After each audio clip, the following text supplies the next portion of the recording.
If you like our specific brand of hijinks and chaos, you can give us a like and follow. It greatly helps.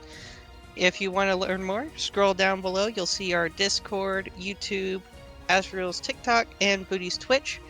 On our Discord, it's welcome and open for everybody. If you want to come in and hang out, or if you just want to see what's going on and lurk, we're good with anything. On our YouTube, we put all of our replays, and we're starting to get into YouTube Shorts. On Azrael's TikTok, he does a lot of D&D themed stuff, and also things from our campaigns. And on Woody's Twitch, he streams a couple times a week, and does a variety of things. So go check them out. And back to you. Recap.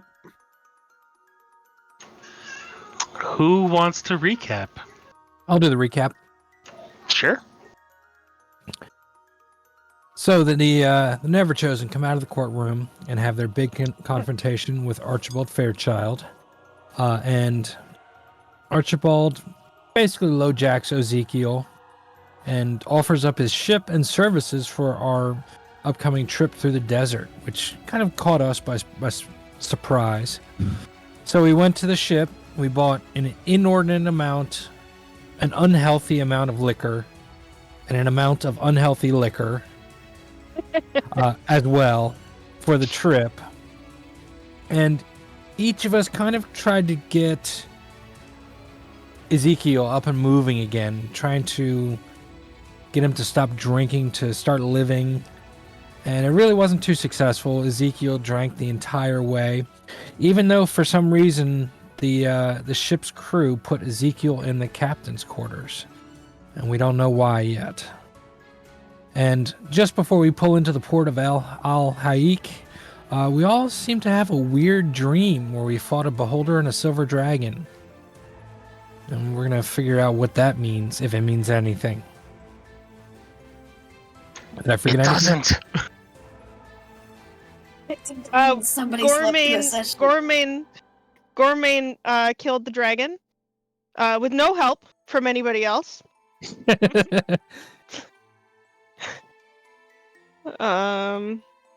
Sounds about right. Yeah, pretty much sums everything up. He was mad. Although, when Zeke was given the captain's quarters, you were actually told why. It was that Archibald had specifically requested he be given those quarters. Yeah. Also, we are not sure if Archibald is his biological father, his uncle, or his brother. Who knows? Yeah, so you guys wake up. It's the last day of your journey towards Haikk. And you have that weird sensation of like the dream you had was a little too real. And like Zeke, when you wake up, you kind of like bolt upright and you're like patting yourself down, just drenched in a cold sweat, and you can still feel the teeth marks from the beholder like sinking into your chest, and you like pull your shirt open and like all you're seeing is just sweat. There's no blood, there's no holes. So you get that realization of it was a dream. And yeah, as you all kind of head out of your rooms, you're told that you're about half a day's journey away from Haikk. What would you like to do? I'd like to find Caligar and requisition some of my booze from his inventory. Because by this point, I should be fairly well out of the bottles I've been using. As he comes into the room, I forget who else I was in there with. I think the four Everybody? or the three of us. Everybody's in the same room? Okay. Or four of us, and then he was in the captain's. Okay, yeah. So I'll come When in. we all wake up, we all kind of have that same feeling, or is it just Zeke? Well, you probably wake up and I'd say like your extremities have like that lingering cold sensation. Like it feels like you should be getting frostbite even though you're equatorial. And you wake up, you're expecting to see like frost in your hands and your toes, and there's nothing. Is Gormain up on the deck? He'd be top deck, yeah. So I'm gonna come and just really lazily knock on the door. And the dwarven, I would just say, Caligar, I need whiskey. Can I roll like a constitution check to see if I even wake up, because I'm a dwarf and I like sleep. Sure.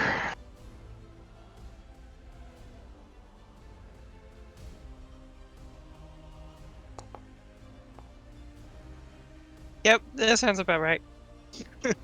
Yeah, you wake up. You're. Yeah. Okay. I'll just kind of like groggily, just really slowly blink open my eyes real quick and then just like look around blearily. Think I heard nothing and go back to sleep. I'll lay back down, like, nope, I don't see anybody.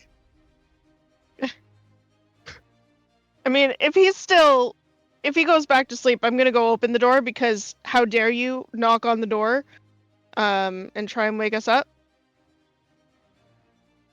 And I just turn back around, leave the door open, look at Tobias and go, "You."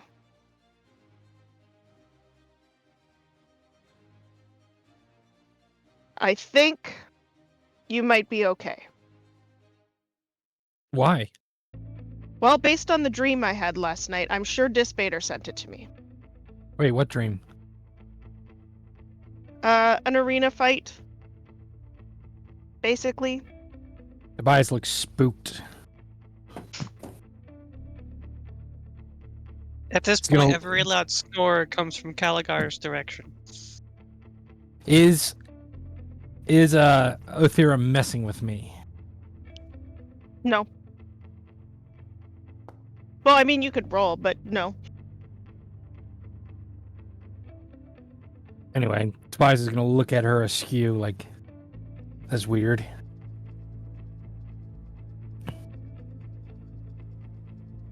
Then I'll go up to Ezekiel, if he's still at the door. I'll have wandered in at this point, and I'm trying to rummage through Caligar's backpack to find my whiskey. Ezekiel, if I can give you another life lesson, I know I keep spouting these off and you don't seem to be paying attention. Act like you're supposed to be there. They put you in the captain's quarters, and what did you do? What every self-respecting captain does, let the people who know what they're doing run the ship while I drink, and I just keep digging through the backpack. You didn't act like the captain. You had the perfect opportunity to maybe learn how to captain a ship, maybe learn what these people think of him, to get into the files, the details, to do anything. You could have done anything, but you chose to do nothing. You could have found a way out of your situation. You could have at least bettered yourself, but you're just over there drinking.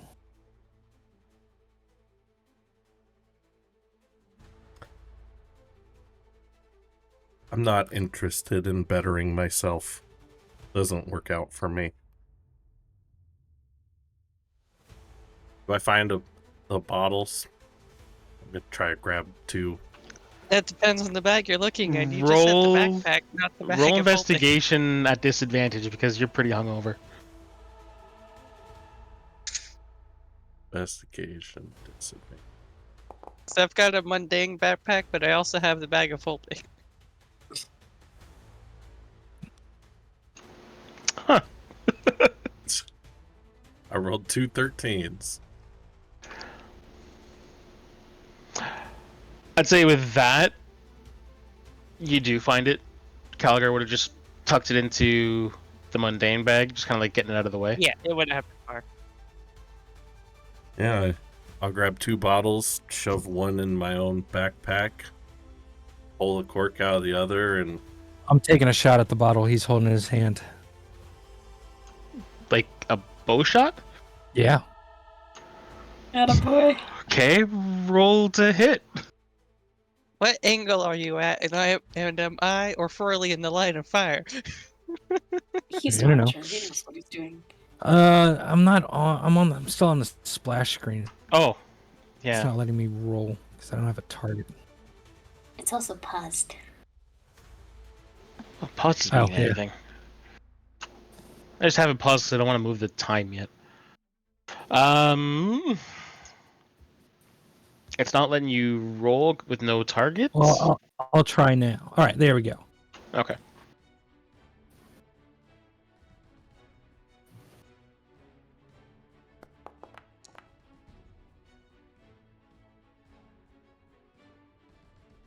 $27. I just targeted Ezekiel. yeah, that I'm works. not actually hit him with it. Yeah, so he pulls the cork out, and as he starts bringing the bottle up, like, a blur that only someone of elvish blood can pull off. Bow comes off, like, it's hanging over the side of the bed. Bow comes off, arrows fitted in, and just you hear the snap of the bowstring almost simultaneously with the glass shattering, and your hand just kind of like jerks up as there's a sudden loss of weight. Now, why would you go and waste good whiskey like that? You're the one who's wasting it. Oh, I'm enjoying it. Oh, you're Probably not. the last time I'll get to enjoy it. You have what? 2 cases of whiskey? We can enjoy it the entire trip over. But you're getting so drunk you're not even awake. That's not enjoying it. In fact, that's even getting into not Zinch's domain.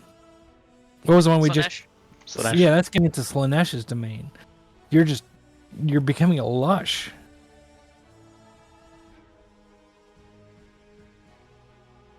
It's too early Lush. for this. Lushes drink because they enjoy it. You're right. They overdrink. You're losing yourself here. I think I lost myself a while ago. I'll walk out of the I room. I don't let him. Can I stand in front of him and try and rest out the other bottle where he hit it? Yeah, I'd say for both of you, roll athletics or acrobatics, your choice. And whoever rolls higher wins. Can I assist? I give myself guidance. Motherfucker. Don't worry, Zeke's dice are doing the job for you. But yes, you can assist.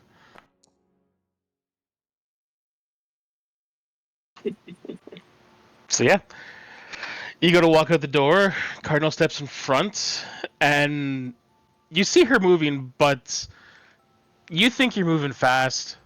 But again, you're still hungover. You're moving significantly slower. She easily grabs the bottle and just kind of like twists it and pulls it from your hand. I toss it back to Caligar and say, "Don't let him into that bag ever again." You hear a loud snore. Brother Furley, be a dear. Okay, yeah, I'll make sure Dad knows. Thank you. I Wait. imagine because you said You we're don't speak actually in Draconic, do Middenheim, you? right? Yeah, I'm pretty sure No. the only ones who actually speak Draconic are Othira and Ezekiel. But you said we're actually in beds this time, right? Not cots or hammocks. Yeah. I imagine with me being a dwarf, there's enough room for her to curl up next to me. Oh, She's a small dragon, but she's still a dragon. No, she's medium. Yeah. So are you. Yeah, The bed's I know. medium No, you sized. said small dragon. She is a medium-sized. She dragon. is a small dragon. Dragon. A small dragon is medium sized. Uh-huh. She's on the floor, like right beside you. Her head would be like resting on the edge of the bed. Okay. So when I find out that Tobias there shot an arrow near her head, I will be very pissed off. alas, you were Because yeah, I wouldn't necessarily say it was near, but like Zeke would have picked up the bottle and kind of like took a few steps back, and so when he went to take the shot, Zeke would have been more closer to the entrance to the room than by her. okay. But yeah, no. At this point, I'm still passed out. I am not a morning I person. basically Caligar's not a morning person. gesture to Furley to do it as I say, because I know she won't understand me. I would just hold the bottle. Yeah, if you start talking to Forelli and she's not listening, like not here, understanding you, I'd be like, Forelli dear, your dad is missing some interesting stuff. Could you wake him up, please? She kind of looks at you, looks at Calgar, and then like nudges him with the nose. Gets like a pushes him harder. Kind of like grunts again. And then she like reaches out and like just daintily like bites a hand. Does she bite the left or the right one? Well, that's a good question. This is a valid question here. She bites the right one. He doesn't even notice. Oh boy. She like looks over at you guys and goes, he tastes like metal. Maybe his butt. Bite his butt. Or his shoulder. Have you smelled what comes from there? I'm not biting his butt. That's true. I mean, I could do it. I'll just come over and give him a little boof. Like a wake up. Yeah, just like a little like nudge on my shoulder I- or something. I close my fist because the last time I grabbed somebody without intending to hurt them, I dug my metal claws into them. So I just like nudge you. Wake up. I'll just kind of blearily open my eyes and just blink them. What? You're missing the fun. And then I give Forelli a stroke. What fun? Is there a fight? Or some heads? I'll start looking, like reaching around for my hammer. I just As let you this reach. Clown circus is going on. I'm gonna look at Ezekiel. No more drinking.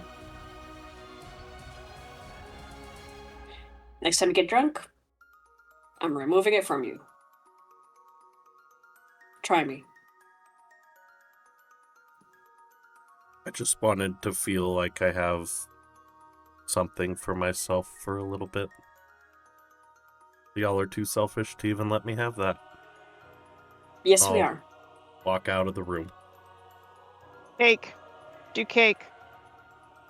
I'm gonna kill him. Can I beat him up just a little bit? Yes. I look at Tobias. I'll go back to Oh, my you weren't asking me. cushy captain's quarters and go take a nap. Tobias thinks about beating him up, but doesn't say anything. Gallagher, no more alcohol for the human. I'll just. Not a drop. Why? He's being self-destructive, and we have a bigger mission, and not really the time. Literally, we're docked. We gotta go hike to a desert city. Let's go.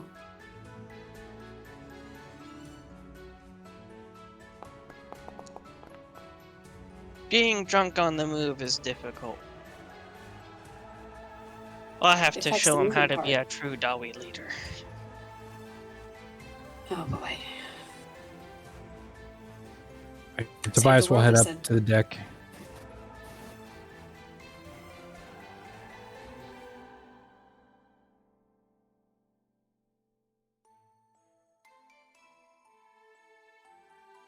When Tobias so sees Gorman, he's as- going to go start and just as kinda you guys give are him a starting to wide walk- berth. As you're starting to walk out of the room, the crewman that brought you down is just walking past, and he sees the arrow sticking out of the wood by the door jamb. Walks over, grabs it, yanks it off, and looks very concerned at the damage it caused, and turns to the elf that has the bow in his hand and goes, "Don't put holes in my ship." Throws the arrow at your feet. I'll pick it up, put it in my stuff. And he walks away. I just love how it's like, yeah, I don't give a shit. Okay, so Tobias is going up on deck. Is everyone else kind of joining him up there, or what's going on? Oh, I'm gonna go spend some time with Gormain because I just had a dream about him, and he deserves some fresh meat. I don't have fresh meat, so he's gonna have other meat. Okay. I'll go with Toby. Is this actually morning, or is this like the middle of the night or something? This is about 8 o'clock in the morning. Oh, okay.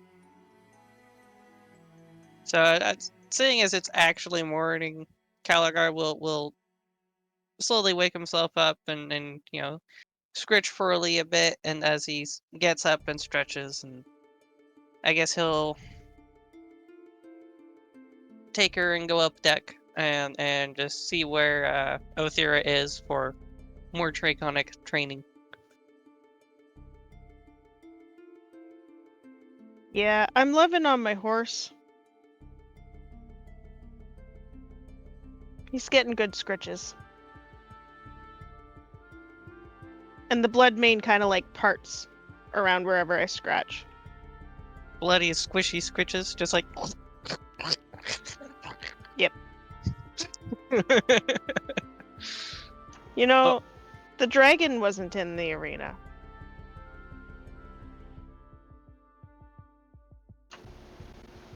Did you have that same dream? Yes. There was a giant one-eyed floaty thing, and then the dragon later. Yeah.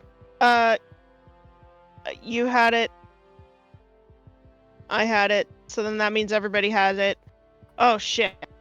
I told Tobias I liked him. El Well, Gungi. Apparently, he actually has a use. If the dream is to be a good guide. So, that's a good thing. He is fairly decent with a bow, but being a half Elgi, that is about all I've known him to do. Don't become an El Gungi on my watch. I started to like you. I have no idea what you just said.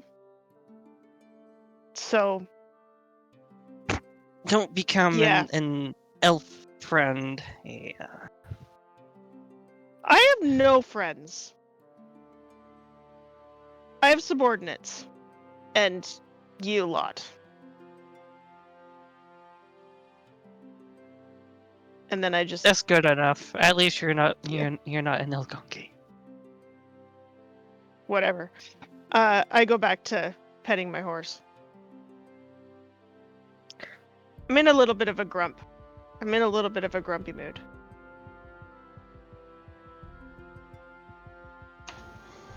Okay. Anyone else going over or doing anything in that last little leg of the journey? Nothing special. Okay. So, let me just see here.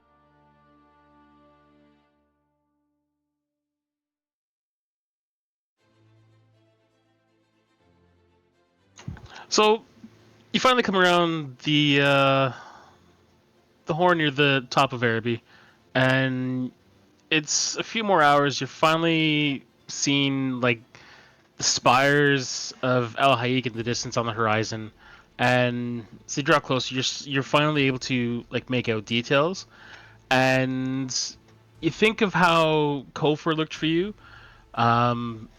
Even from a distance, there's something very opulent about the appearance of the city, at least how it looks from the sea.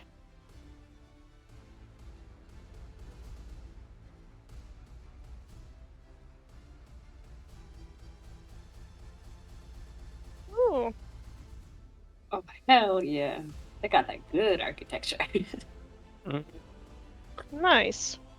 My skin's dry just looking at it. Oh boy. What's that? My skin is dry just looking at it. I probably feel really good here.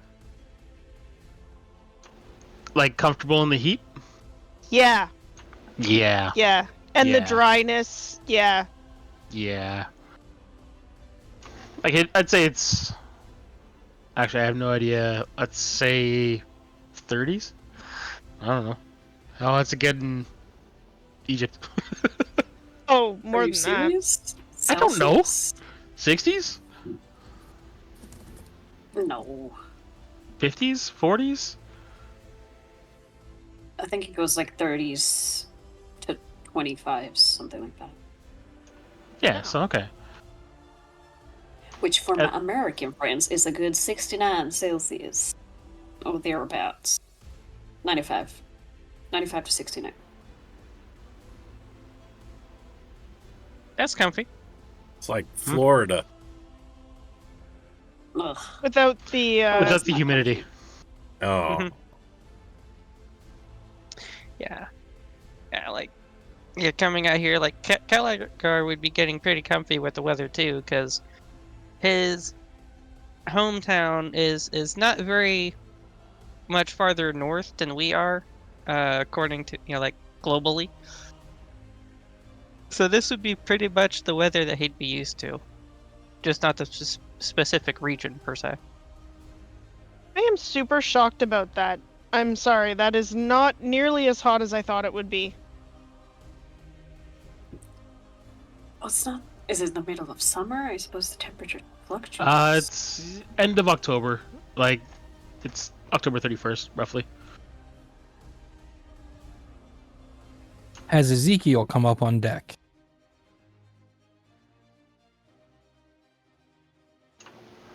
Well, as you're getting closer to the port, the orders are being shouted louder. Constant people running around getting everything prepared to dock. I'd say that you're about a mile and a half, 2 miles outside of the port is when Ezekiel finally brings himself up on deck. hey guys. Ezekiel, did you get a Yep. good nap? I had a great nap. Water. I hold out a water skin. I'd love some.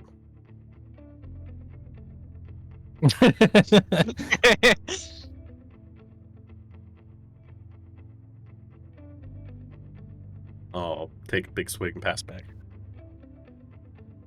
Here you go. Thank you. Haikk.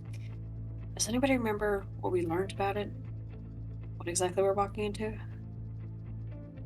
Not Well, very we were- much about it.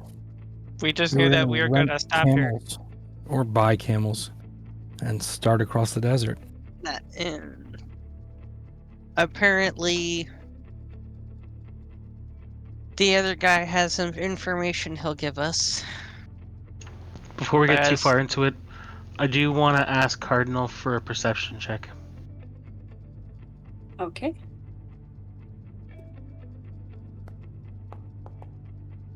Nope. I was distracted by Zeke. I blamed him. 10. It wasn't a hard check, but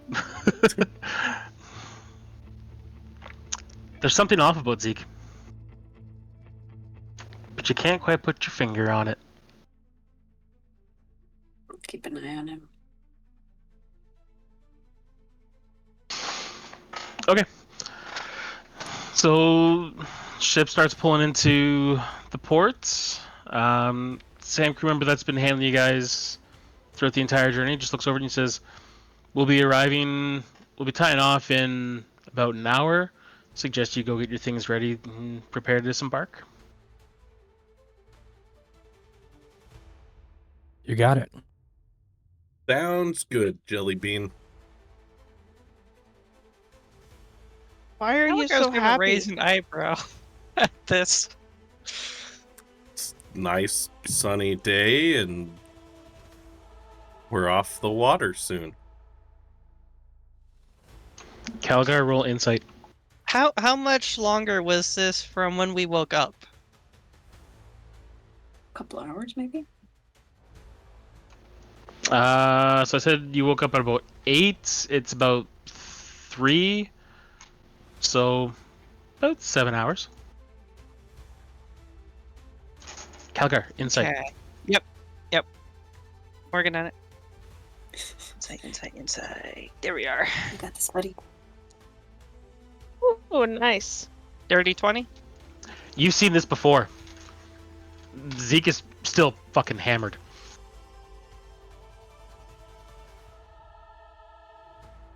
So, seeing this, realizing what it is, especially from being a dwarf, I'm going to slowly scoot over to Cardinal and just quietly, like, nudge her and get her attention without him noticing too much. Yes, Calgar? He's still hammered. That's what it was. Hey, Ezekiel. I'm gonna reach over to shake him awake and cast Lesser Restoration. There's no way you would get, scot-free with no hangover after that amount of drink. Does lesser restoration cure drunkenness? Cures poisons. Poison condition. Alcoholism is poison. Alcohol. Yep. Yeah. It's a free hangover, bleh. Free way to get out of being hungover without spending the day feeling like crap. Well, I'd say it removes the poison, which is the drunk effect, not the dehydration, which is the hangover effect. So, Ah.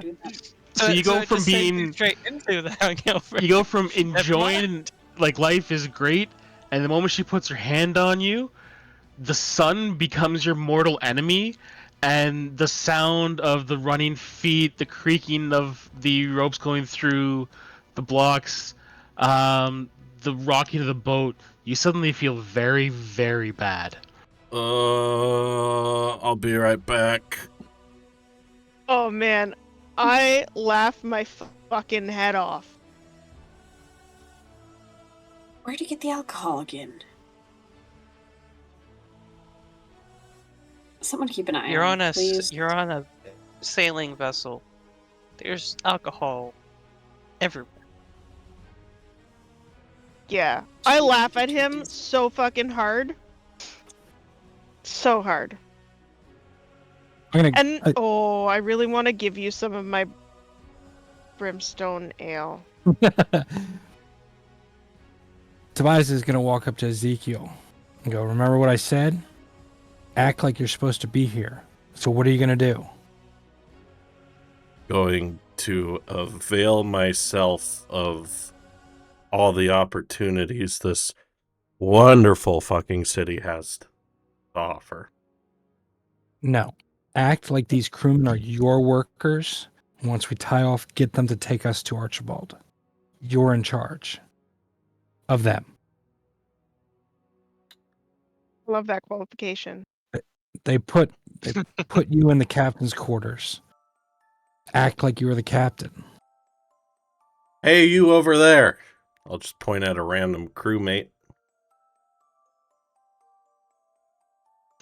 Yes. Can you bring me some booze? I am the captain. He kind of looks at you, really confused. Looks back at the quarterdeck. Looks at you and goes, "No, you're not. He is." I've been staying in the captain's quarters. That makes me in charge, and I need some booze. You just hear laughing from the actual captain. He goes, "Just because you slept in my bed, kid, doesn't make you the captain." And from the sounds of it, I think you've had enough booze. I'm gonna poke Ezekiel and say, "Archibald put you there. Act like you're supposed to be there." Archibald put me in that fucking room, so I'm the one in charge, and I'd like some booze. I like how Tobias is like just trying to steal a ship. The captain walks down slowly, like heavy boot, just like the wood of each step kind of bends with every step he takes. He comes down and just comes like face to face. Zeke and goes, "My employer might have told me to give you my room because he pitied you. This is my ship. You don't give orders on my fucking ship. If you want to make it to the port, you will shut your mouth or you're going overboard." Tobias will post up right behind Ezekiel, and where'd it go? And one sec, I gotta find it. Meanwhile, Caligar's sitting off to the side, watching the show and just like pointing out. Now And the this dread ham this goes rogue on. never do any of this. Unless you want entertainment, in which case, do it. No. Don't do. Watch. The captain watches you put the helmet on. He just laughs and goes, "So which of your cousins did you kill to get that? I've got one of those at my home decorating my wall." Say nothing. Just stand there. Oh, you Oh, elves are all man. the same. Just stay out of our way. We'll get you where you're trying to go. He turns around and walks back up to the quarterdeck. I'm gonna lean into If- Tobias and just whisper, "It's okay, I'm pretty sure I pissed in his bed."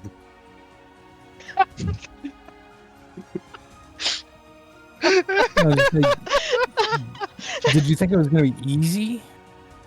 You just got to start, and it should have happened at the beginning of this journey. Little things. I will try to command more people to give me booze more frequently. Thank you.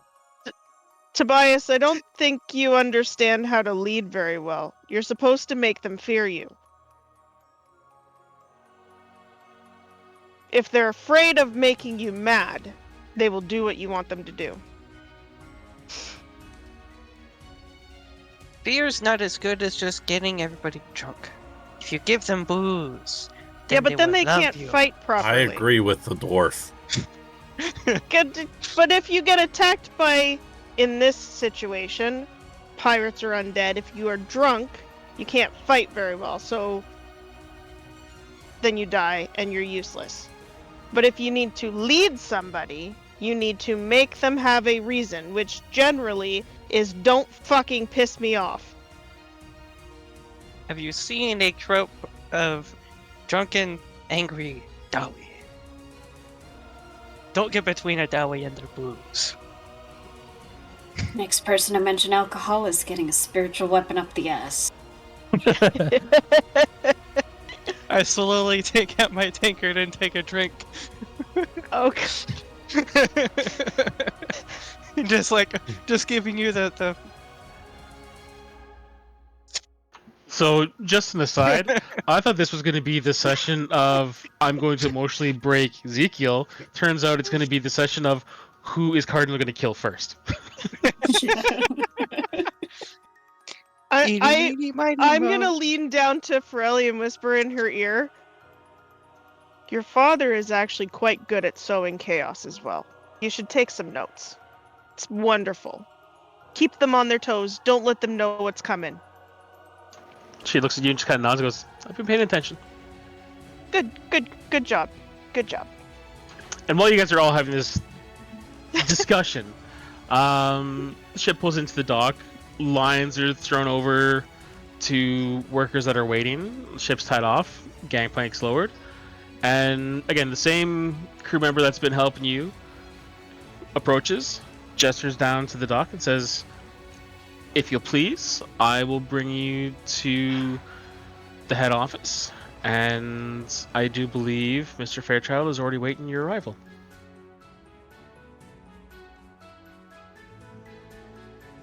I don't like that. All right. I'll lead the way, please. I'll step off and I'll just lead the way with Forley and tow. Can I surmise that Archibald magicked his way over here faster than us?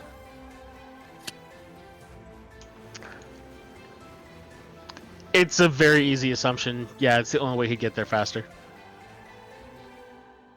It's either that or he flew.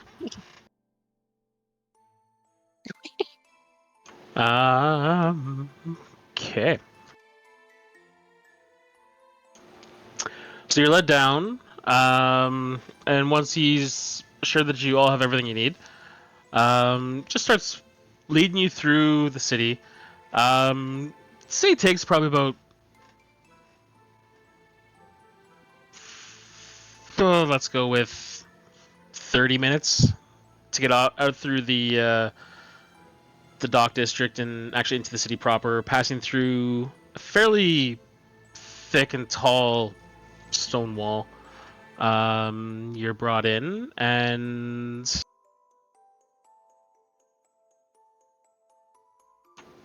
once you're in, it seems like you're moving into more of a commercial district. Uh, Still more leaning towards warehouses and storage. But as you're working your way through the city, you come across a building that I don't know why I closed this. The exterior of it's more ornate than everything else. Most of the buildings around are just flat stone finishes. This one has intricate carvings and pillars along the ground floor, with multiple stories with gleaming windows and all that fun stuff. But let's just give you a picture, because I suck at describing. Give yourself some credit. I gave some, Good. but I still suck at describing. And the top of the building, Ezekiel, you kind of like lift your head up to look, and you see, the emblem for the Fairchild family carved into the stone, and you know that you're here.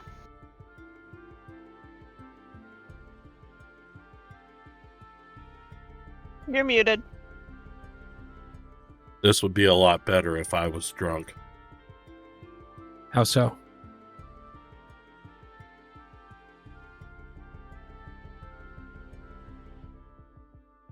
I wouldn't have to think about the future. I could just enjoy the moment. Yeah. But if you're drunk, you can never think of a way to get out of this. Not looking for advantages, looking for downfalls, looking for anything. Weakness. Look for weakness. Exploit the weakness. Enjoy crushing the weakness. It's a lot of fun.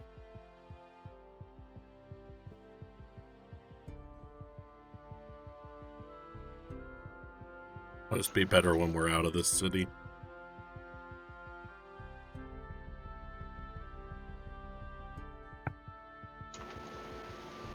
Okay, so stopping up front, the crew member just kind of gestures and says, if you'll head inside, they will take care of you. I must get back to the ship, as I have more work I must attend to. Question. Be on your way. How well does Archibald pay you?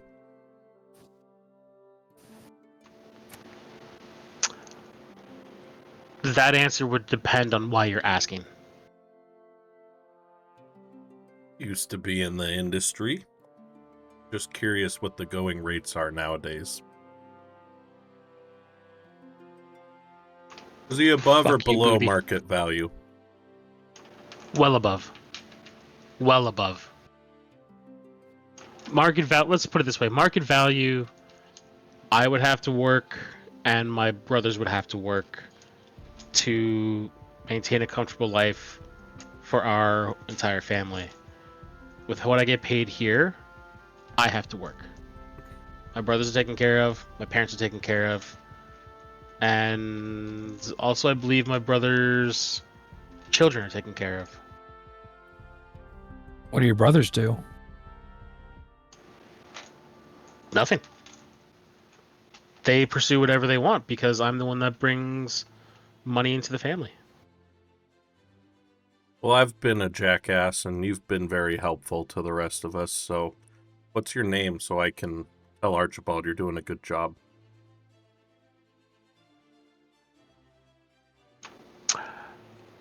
My name Phineas the Third.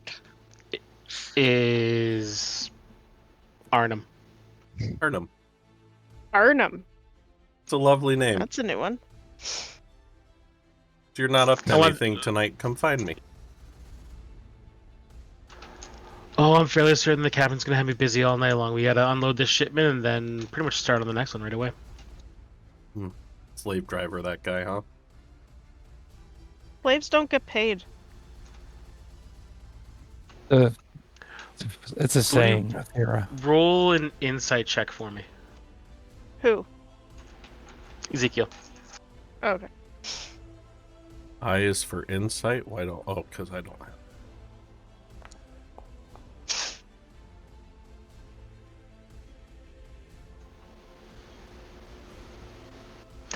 When you mention slave driver, referring to the captain, there's a light, like, barely noticeable flicker in his eyes. He smiles and goes, "That's one way of describing him, yes."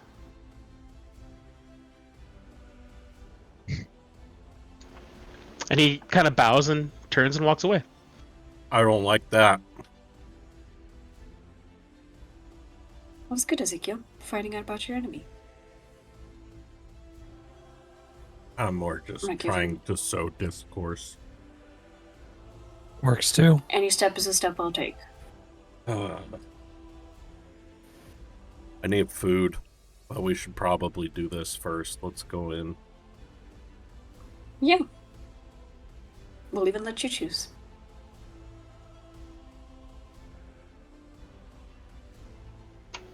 Okay, so you walk up the steps, you head inside.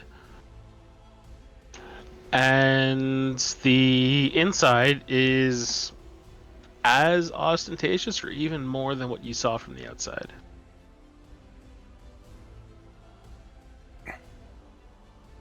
Want to lead into Zeke? Is he compensating for something or what? He's always been compensating for something. That's why he came after me. Just never looked as good as me in the bathhouse. Every But- time. Size envy. That imply that the woman that left you for him would have stayed with you if you were better than him?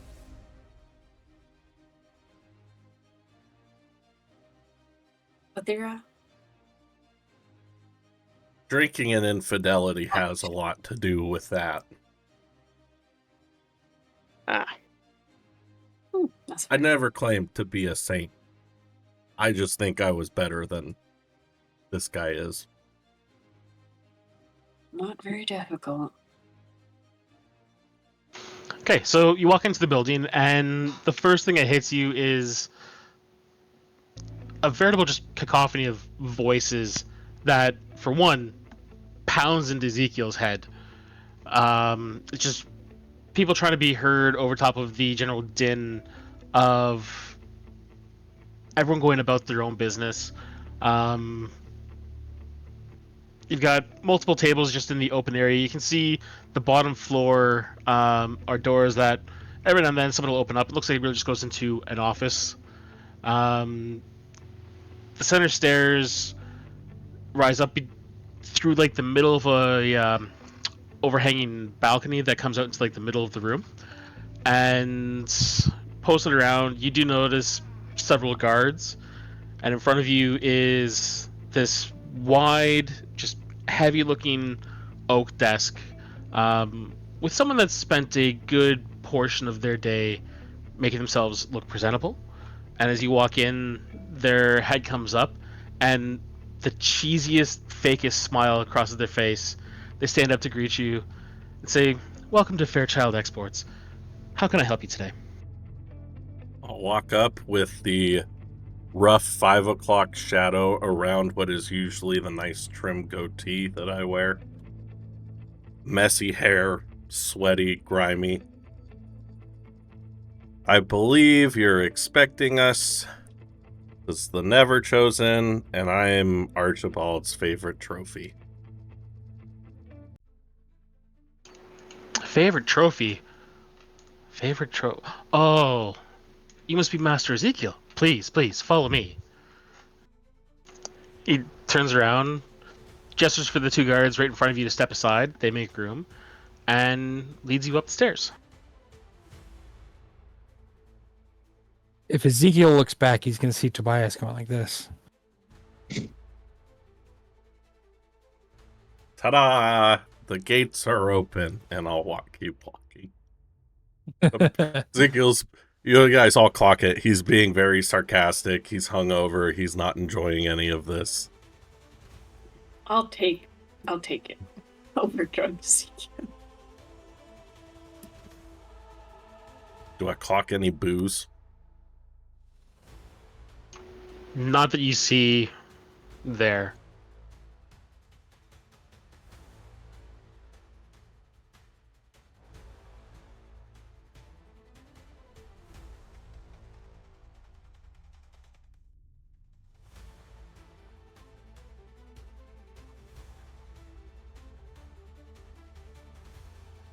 Okay, so as you guys reach the upper level,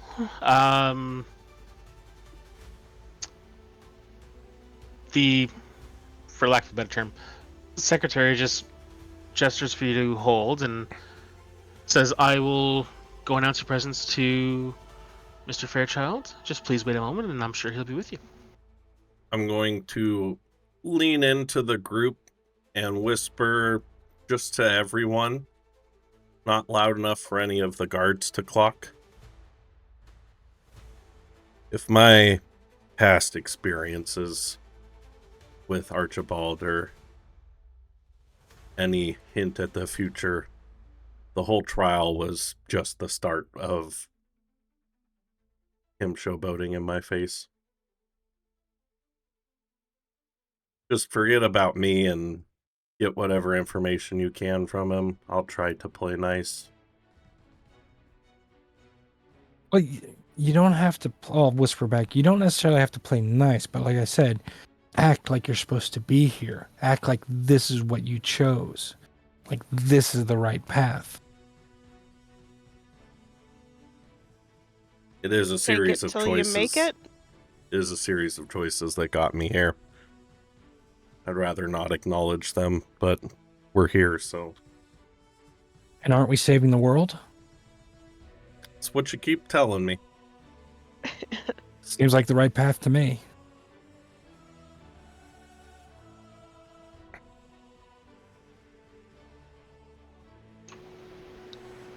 So after a few minutes, they come back out.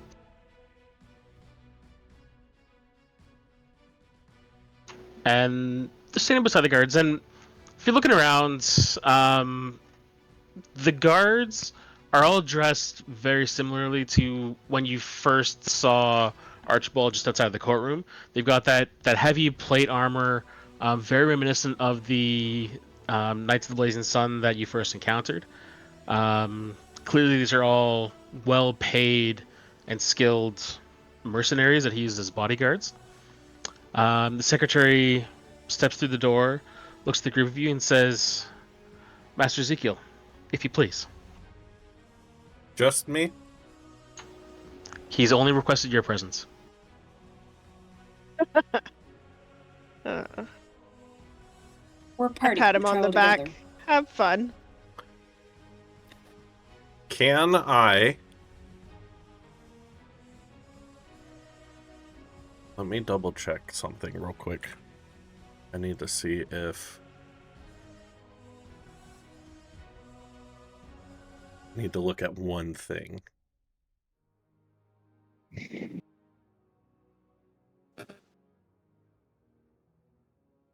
Okay. I'm going to kind of disguise it as me slapping my thigh, but I snap and Toot Toot pops up behind Othira if the magic goes off, and he'll be invisible.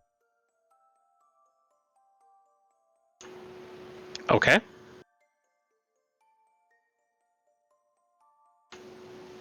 Because he and I can share a telepathic bond, and he can whisper in Othira's ear what... Or, he'll... After he appears, he'll move over to Cardinal and whisper in Cardinal's ear everything that I hear inside the room. Okay. Then I will, look at Tobias lift my head up, square my shoulders, and strut in the room.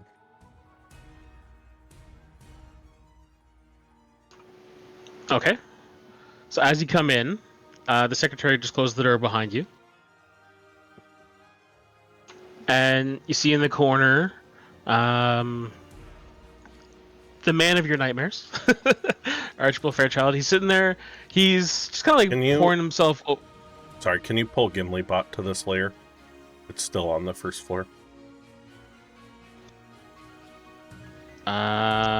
You should be able to just move it. I can't. It's part of the same map. Oh, never mind. Sorry, that's my fault.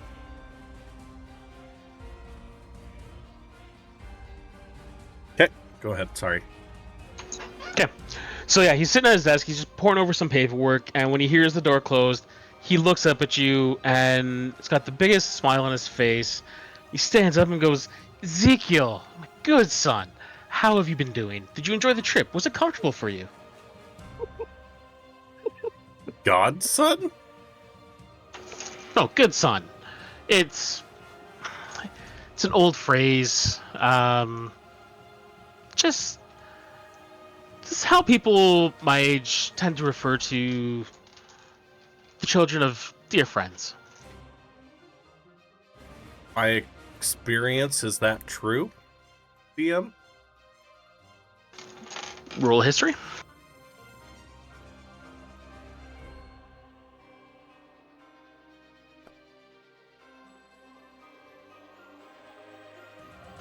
Sounds vaguely familiar. Do you recall your parents when you were young were talking with another family while they're doing business and referred to their kids as sons or daughters? Okay. Well, it's really a pleasure to be in your company again, Archibald. He gets up and comes around to just, he shakes your hand and says, "There's part of me that has a hard time believing that, but I'll take your word for it. Please, come, have a seat." And he gestures for the chair that's in front of his desk, kind of facing that fire pit, and walks over to a cupboard on the side. Says, "Would you like something to drink? I've got the finest vintages available."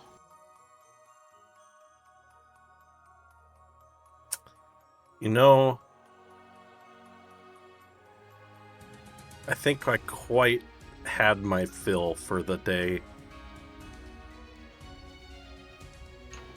Can I roll what would I roll to see if I can push off the addiction for a little bit, because I really don't like this guy and don't want to drink his booze?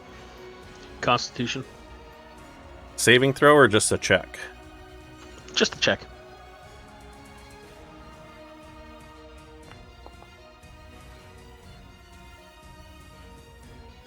It's hard. Like, you're struggling, but you're able to fight that demon and kind of push it shaking down a little bit, and I just kind of adjust and put my hands on my knee, try to push it down and stop the shake a little bit, and go, maybe when we're done. It's business, and I've never been good at it, and usually let the drink get in the way. So that's fair. I totally understand.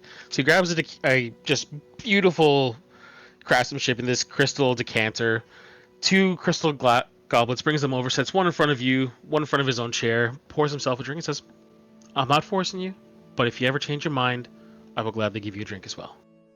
I'm gonna bite the inside of my lip a little bit. So he sits down and takes a drink from his own glass, and just, you can see like the euphoria going through him as he tastes it and swallows. "This really is my absolute favorite. But I guess you're on an errand of saving the world, so should we skip over the pleasantries and just move right on to business?" I think that'd be best for both of us. Okay. So I did lure you here on the premise that I had information that would serve you. If you you do intend to go into Khemri, correct? That seems to be where we are headed. That is correct. Can I give you a little friendly advice before you go? I'd love to hear it. Don't. The ones that go into Khemri, very often they don't return. I think we both know that'd be preferable to my situation, and not something that would dissuade me at this current time. I mean, there's only so much I can say to help save your life. As, you know, I mentioned it in Kofor. I did promise your parents that I would look out for you. And I would hate to see your life thrown away so rashly. But if you truly believe in the course you're taking, who am I to deny you? Yeah, about that. When exactly did you make this promise? Oh, let's see. I want to say shortly after you were born. What was the... You knew I was close with your parents, didn't you? Spent a lot of time in boarding school. I know your parents, they wanted the best education for you, but one thing that really aided your father was that he wasn't able to have you close by to learn at his side. And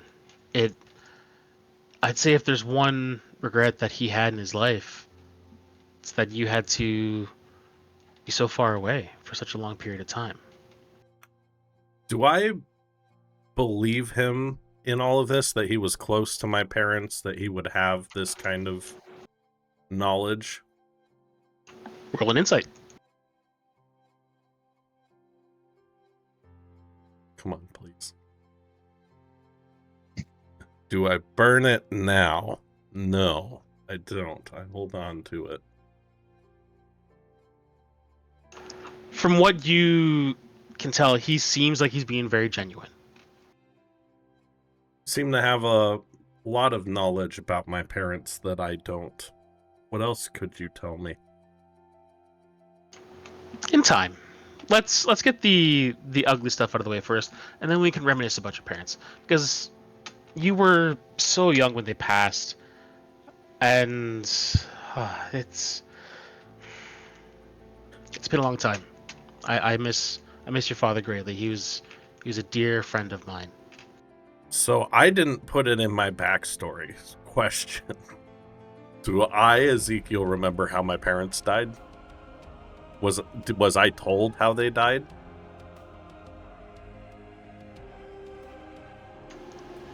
Roll a history for me. Do I get advantage because it's my parents? Sure. Oh, I didn't actually expect you to say yes, and that's that's good. Try it again.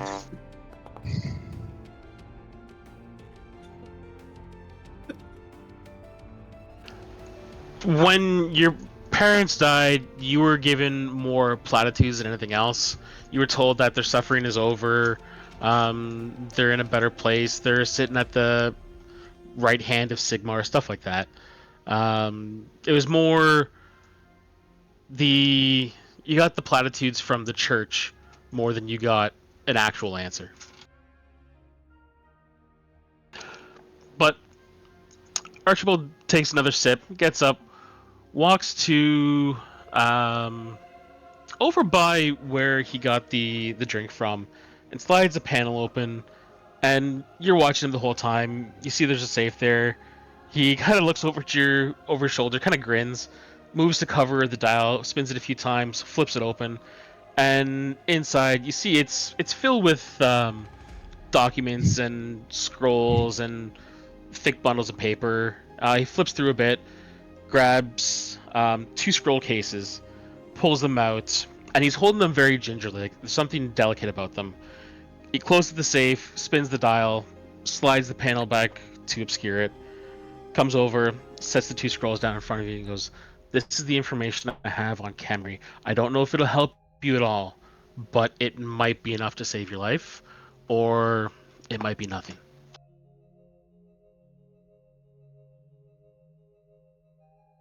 Can I reach for the scrolls? You say you set it down in front of me, right? Yes. I'll take one of them. The first one that he sets down, I'll right there open it up. Okay. So you open it up, and what slides out is an ancient parchment. It's scorched on the edges. There's bits and pieces like that are missing. Little fragments fall out. And what's inside, like as it unrolls, is this very ornate script on it, but it's in a language you can't understand. Okay. I'll roll that one back up. If I open the other one, is it the same? The one that rolls out here is a little more complete. Again, it is written in that language you don't understand. And he just kind of looks and goes, I do apologize that it's in this ancient language. We unearthed it. We sent an expedition to the edges of the Haikk Empire, and less than half of that expedition returned. What they were able to bring back was this, and they've tried deciphering it. There's no direct translation, but from what I understand, he gestures to the first one that's in more tattered pieces. Says this comes from the library of Lemizash, who's one of the chroniclers of Nehekhara before the rise of Nagash. And if you can find a way to read it, it may give you some understanding of what you're walking into. The other one, we were able to get a partial translation. What they're able to work out is that it's some kind of riddle about an ever-living pharaoh.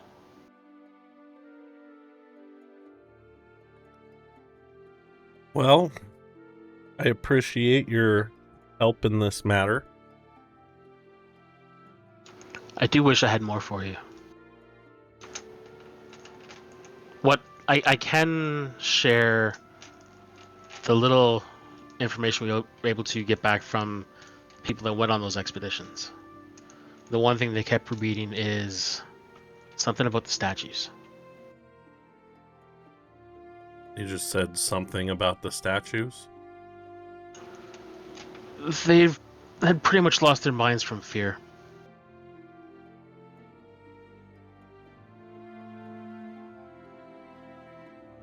Anything else? That's all I have for you. But, as I said, I do want to talk about something a little closer to home. What do you remember about your parents?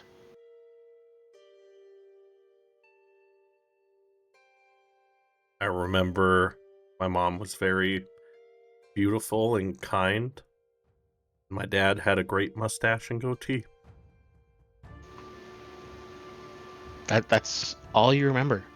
You don't remember anything about how they died? What happened? No. Wasn't really told much about that.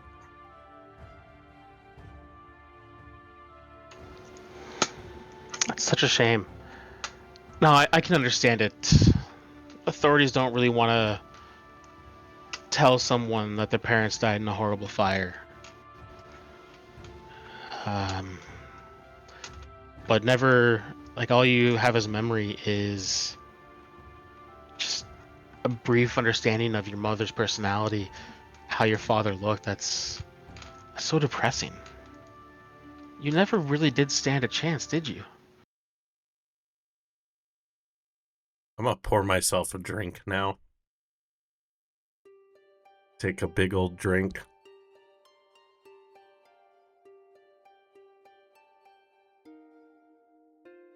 I got in my own way a lot.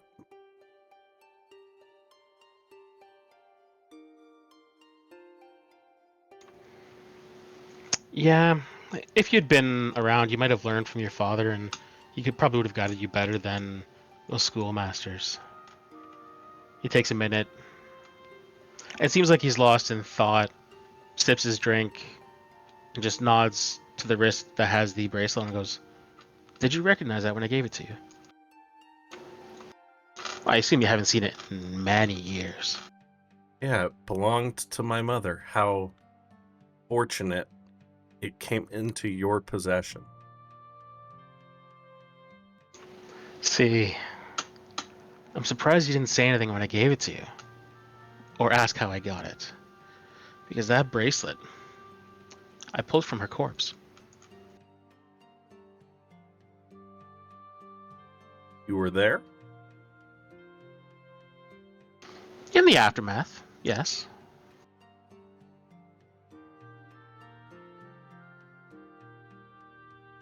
Hmm. And see, what tears me up is the fire wasn't supposed to be that intense. It was more set to cause them to be afraid. But the people I paid, they just went a little overboard. Why?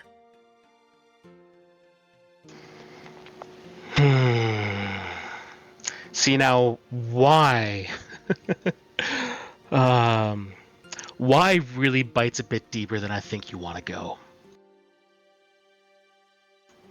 I was more than happy just being your father's rival.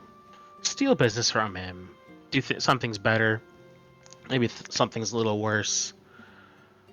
But when someone comes to you with a commission like she did, I couldn't turn it down. What commission? Who?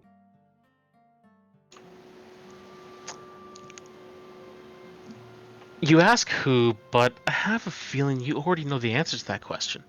She had her eye on you for a very long time. She saw you and saw into your fate and your destiny. She watched you stumble, struggle, fail, and it all led you to the inevitable. All of this, I was nothing but a chisel. She was the sculptor. I have a metagaming question real quick, because I need a minute. Is Toot Toot telling people what's happening outside?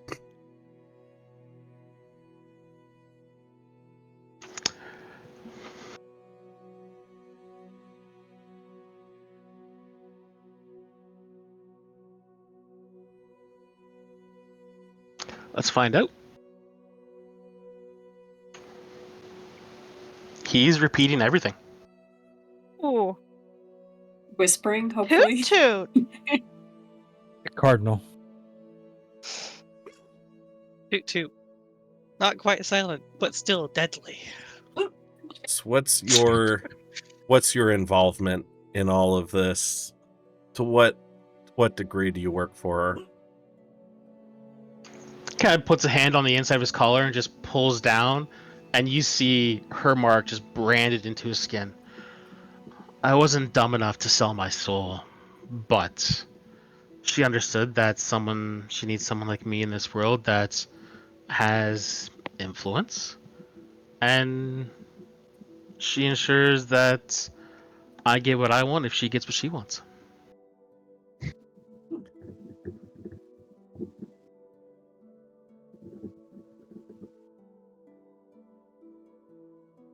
If I try to summon my dagger to my hand, does it pop into my hand right now? Yes.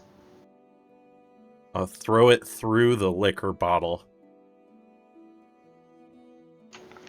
You raise your hand to throw, and the metal of the bracelet bites into your arm, and your hand just stops halfway through the throw. The dagger's held firmly in your hand. He goes,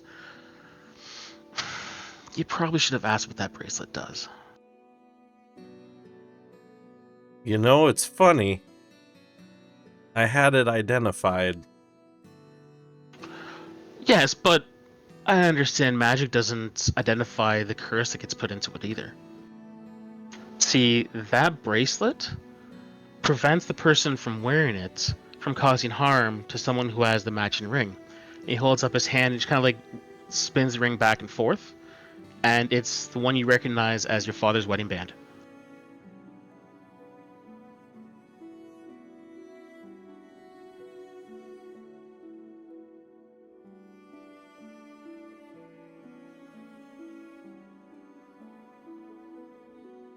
I'm gonna find my way out of this. And when I kill you, it won't be quick. See, I think you're all talking that. Because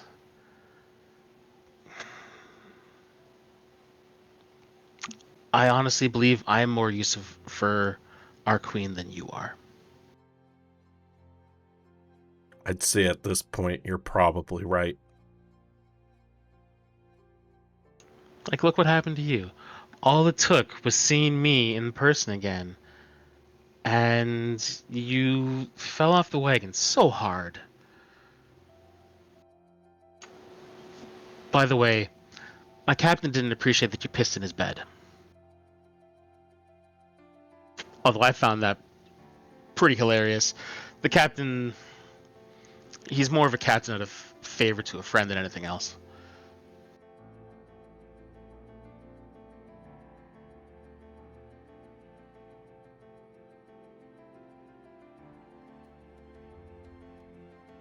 Well,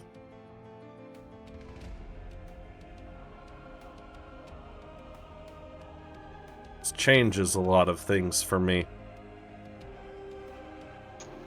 Changes absolutely nothing for me.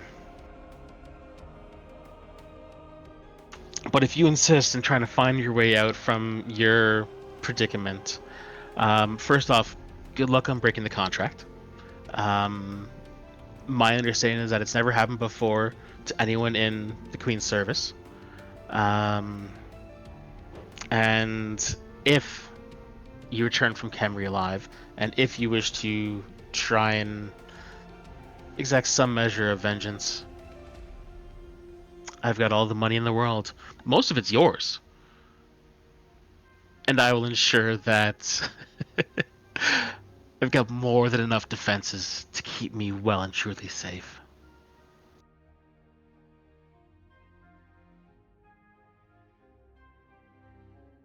You know, I was always a sucker in gambling on those underdogs with nothing to lose. I think I'm all in. Well, you chose a well-named group. People that are never chosen, never win. Now, if you don't mind, I've given you what the Queen asked I gave you to ensure you have a moderate chance of success. Now, finish your drink and leave. I have actual work to do.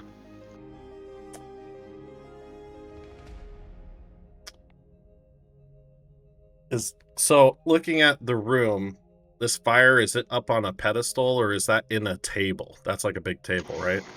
It's like sunken into a table. Just gonna toss my drink on the fire and walk out.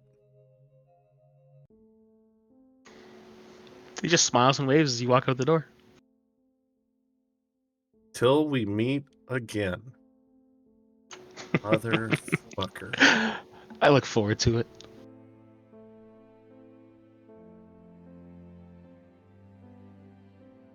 I'll leave.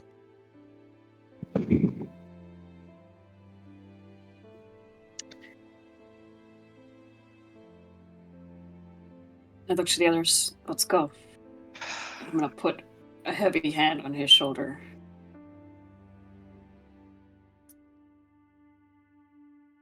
After hearing what happened in there, and because Toot Toot was telling us every word. Well, Caligar Toot Toot was talking to Cardinal. Oh, Cardinal, okay, yeah. okay, just Yeah. Cardinal. Yeah, Okay. I'm assuming I'm Cardinal okay. hasn't relayed that information until you guys are Yeah, clear of the I will- building. yeah, okay. All right. Well then, I'll still wait on my bit then. Do you need us to like leave the building, or are you just gonna? No, move you guys us away are from you're it? heading out. Okay. I got all- If the door's still open, Tobias will look in at Archibald to see if there's any familiar resemblance to Ezekiel. Yeah, I'm Roll. assuming the door's open. Yeah, the Fair door's enough. still open. You got a good glimpse of him. Roll a perception.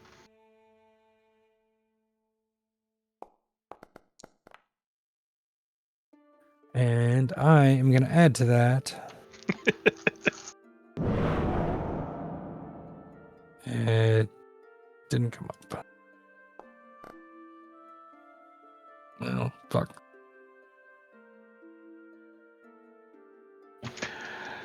So you get a good glimpse of him, and he's kind of got like this glass of wine, kind of half covering his face. Sees you poke your head and just lifts it as a bit of a salute. Just grin, which seems kind of cruel and malevolent. And from what you can tell, though, the only resemblance they have is that they're both men of the Empire. Okay.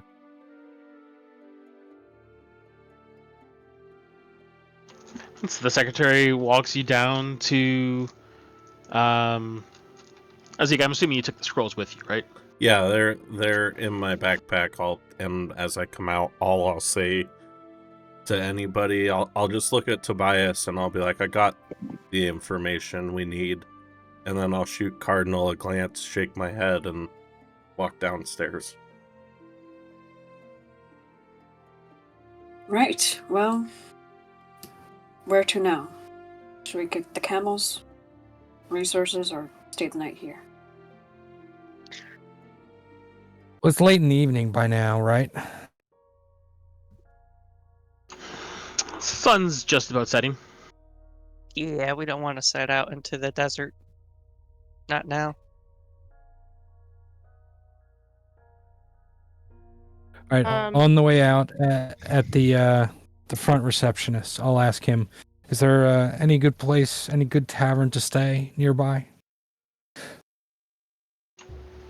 There's various taverns of. It would depend on how much you're willing to spend. Well, a medium amount. We're about to wander into the desert, so anything will look nice in comparison.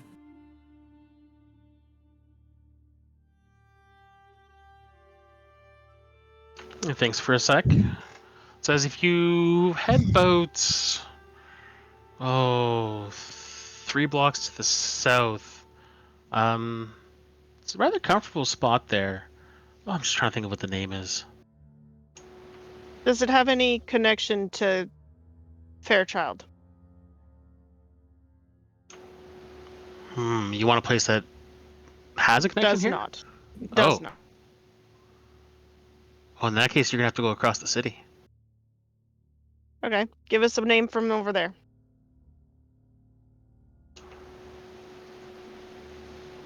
I don't really have one. If you go to, you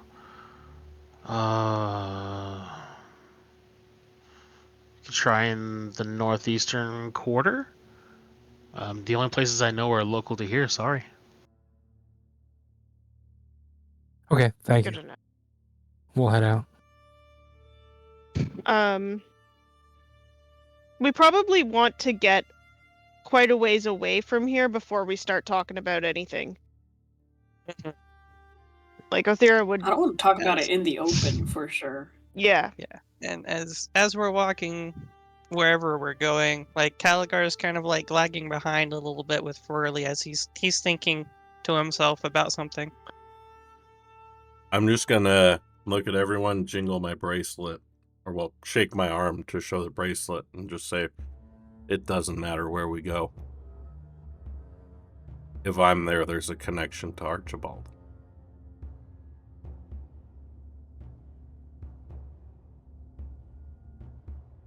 Well, it doesn't have to be physically connected to him, at least.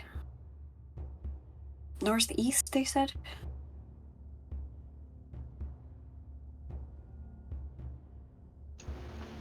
Yeah, so you haven't roughly they're talking about like this quarter. Okay. Try and navigate us that way. Okay. Someone rolls survival, or 2 rolls survival. Someone with advantage. Whatever you want to do. I'll give advantage to somebody. Well, I got no, plus I'm 5. distracted. I'm thinking. Ignore me. Anybody beat a plus Cardinal. 5? I'll assist you in locating a place quietly. Okay, well, my mind's also all over the place, but it's a 12. Okay. When we're traveling, can I get a bead on kind of the vibe of the like policing situation, like how like the law, like lawful this place is?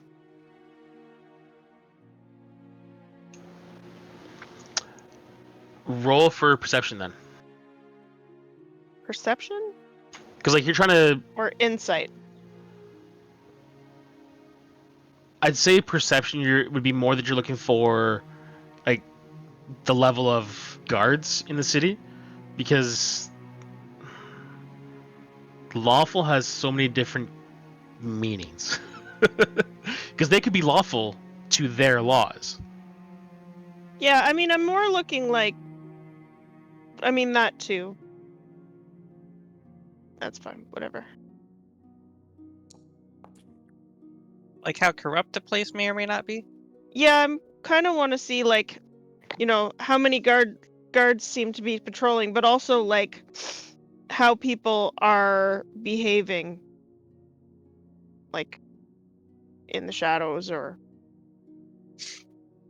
That would how still they behave seem when they see more someone. like a perception type deal. Human behavior is insight. Yeah, but you're looking around to see it. This is also like night is falling, the streets are starting to empty. There's not a whole lot of people out. Like shops are closing up, all that. There's fairly decent guard presence. Like as you're moving through the city, I'd say it takes you probably about an hour to get to the area that you're looking for, and at no point you ever feel like you couldn't see halberds from the guards above the crowds. Okay.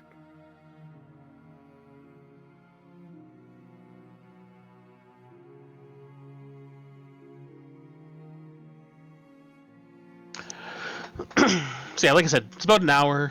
As night finally does fall, torches are lit along the main thoroughfares.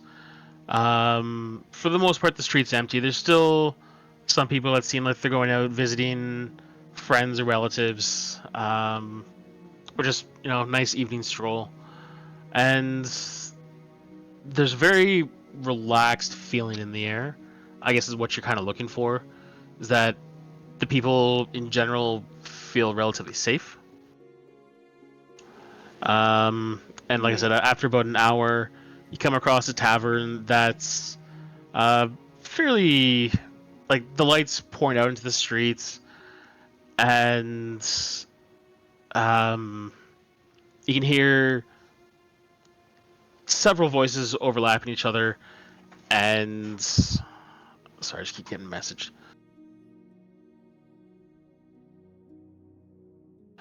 So yeah, several voices overlapping, laughter spilling out.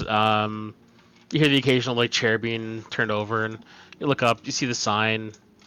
It just looks like an elbow bent at a bar.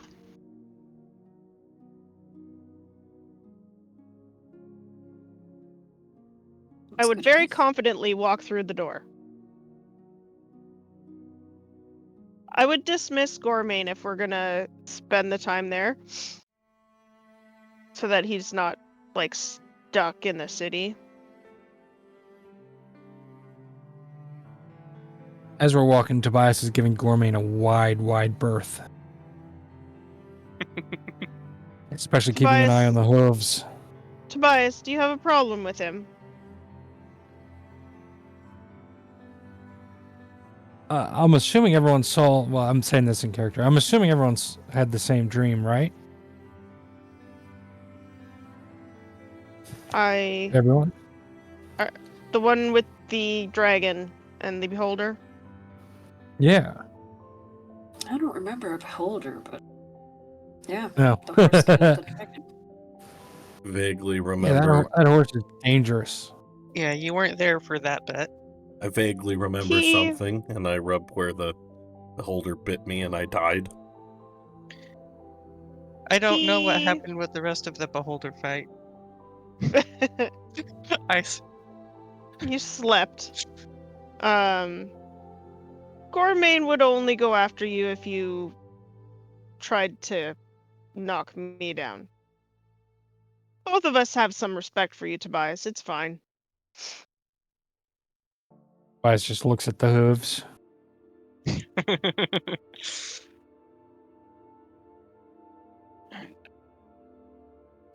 Fox is your favorite map. Man, this architect really gets around. He really fucking does, doesn't he? It's all just one patent. It just spreads around everywhere. Why are those as doors? Those are supposed to be windows. Oh, I'm We trying climb to through the window. trying to control Zeke from the bot. Alright, guys. I'm a little fucked up right now. I'm gonna walk up to the bar, give it a rap. Say, bartender, we need rooms. For the 5 of you? 5 and a child. Big child. Big draconic looking child. Kind of like looks past the people that are standing at the bars, look at the group and goes, I don't see a child. I'll kind of lean back out the door and just, come on, Farley. Wave her inside. The moment she comes in, his eyes go wide and goes, that's not a fucking child. She is. She's a couple of weeks old. I believe. Child. That's a dragon. Also a child. Fine. She's friendly. I don't know if I have a room that can accommodate a dragon, but I do have rooms for all of you. She's the size of a dog. She's the size of a large dog. person. A large dog. When her wings are... She's like... You're biased. She's a medium-sized creature. She's the size of a person.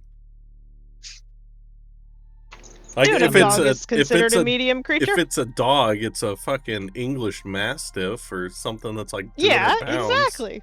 Yeah. It's like 6 feet tall if it stands up on its hind legs. Yeah. Still a dog. She's like a Great Dane. I was gonna say Great Dane with wings. Yeah. Mm-hmm. Oh no, Irish Wolfhound. She's an Irish Wolfhound. Yep, yeah. Mm-hmm. With wings. When she tucks her wings in, it's fine. Yeah. Sure. I have 3 rooms available upstairs. They're kind of cramped. They're really only meant for one person, but I'm sure you can make do. How many rooms? 3. How much? 3 rooms, 3 beds. Oh, with the dragon, I'm gonna say a gold apiece. Slap. A gold per room? I'll slap 3 gold on the counter. Slide it over. He pockets it. Goes, okay. Is there anything else I can help you with? I look at Food. Cardinal. No booze for him. I pointed Zeke.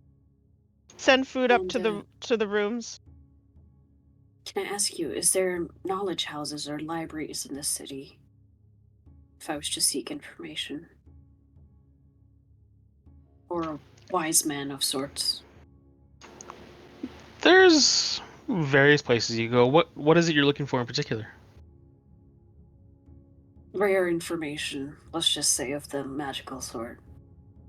Artifacts and such. I swear to God, if he says Fairchild Enterprises.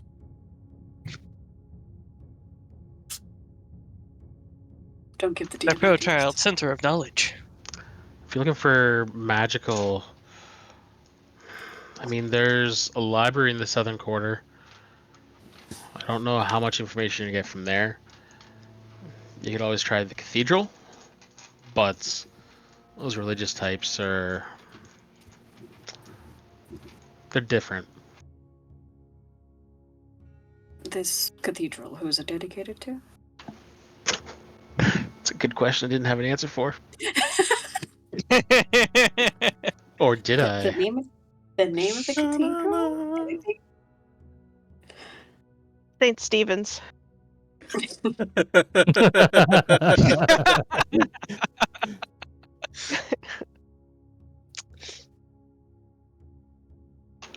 It's the Mosque of the Eternal Flame. Ooh. Okay. Eternal flame. Right. Now, you said you're also looking for. You say. Just. What kind of information was it again? Sorry, I dip into my own wares. I can tell. Arcane of the arcane sort. Some protection spells and the such. Obscure artifact, even. You could also try your hand in the Drowned Quarter. Southwest. Really just a bunch of ruins, but legend has it was built by an empire. I always forget the name. Nehemen, something like that. Knee something or other. Naggaroth? Could be. Drowned quarter. Interesting. Thank you for the information. No problem. I'll send food up in. It'll be a few minutes. Alright, buddies, let's head up. Okay. So we have 3 And- rooms. Yeah. I imagine. As, Oh, I yeah, was as just we gonna say, I sorry. imagine. Oh, you. Fuck. Too many No. polite people. That's gonna be our drinking game. Yeah. We like to call that a I'm Canadian sorry. standoff. No, I'm sorry. It's a Midwestern standoff, yeah. I know. Go ahead. Okay. As we head up, I'll just look over at Cardinal and just toot told you what happened in the room. She has a very grave look on her face. Actually, I'd say the only person that knows about Toot Toot is Cardinal. Because he okay. would have like appeared on her shoulder and said, like whispered in her ear and goes, Ezekiel asked me to tell you what's happening. Okay. Then I won't do that. Yeah, because he was as invisible. soon as Ezekiel walked in, Cardinal's like entire expression sort of. I mean, she was already pissed, but now it's like angry. Can we go to? Is one of the rooms slightly bigger than the others? No, they're about the same. All right. Well, let's crowd into one of the rooms. This is going to suck. Oh boy. Okay. Which rooms were they? The first 3. Why not? Let's go in the second one, so we're a little bit farther away from the. Okay. Sounds good. Yeah, Burley guard the staircase. Yeah, or she just something. stands outside. She looks inside. Looks at the and goes, I'll wait out here. Toot Toot's still invisible, so I'll have him sit outside the door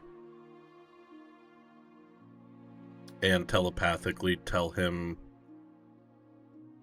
Actually, no. I dismiss Toot Toot.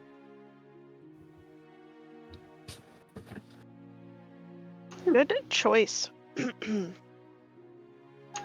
Okay. I'm gonna shut the door and sort of sink down into the floor. Shit. I sit on the bed. Before you dismiss him, you do hear his voice in your head goes, I had no idea.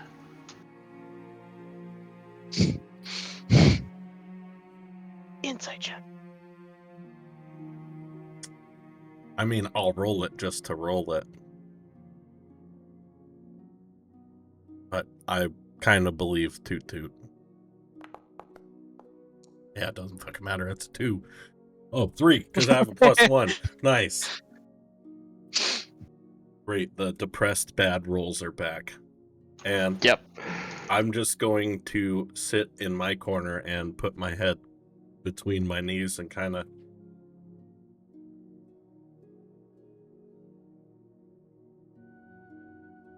And I'll start telling the rest what happened.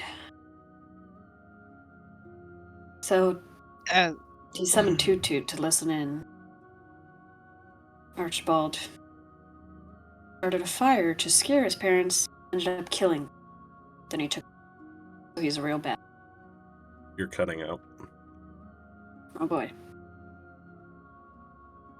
Archibald is a bastard. He killed Ezekiel's parents in a fire he meant to scare them with at the behest of the Queen of Air and Darkness. So she's the grand orchestrator behind his entire fucking life. Scare them to do what? Start a fire. It got bigger than No, he expected.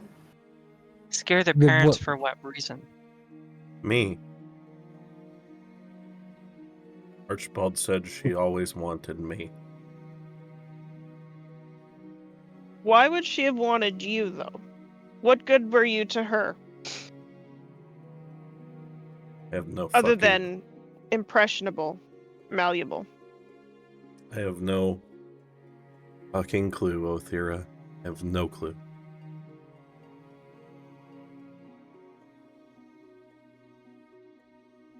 So,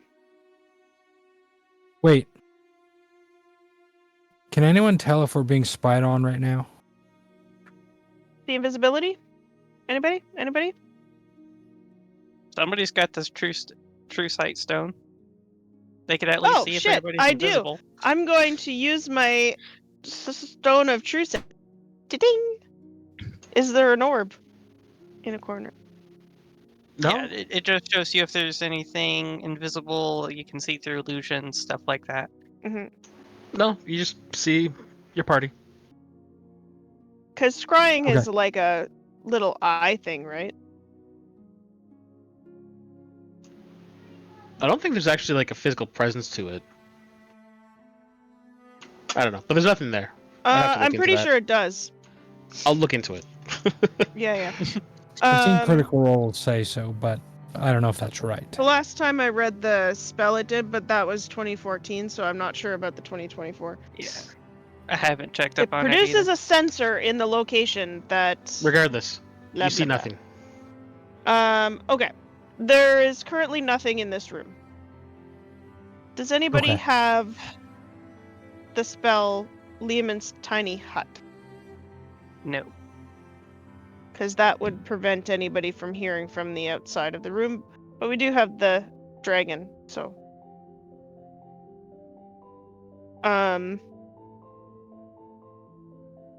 So, Ezekiel, before we get on to the rest of the story, if you were given the opportunity to break your contract, would you do it?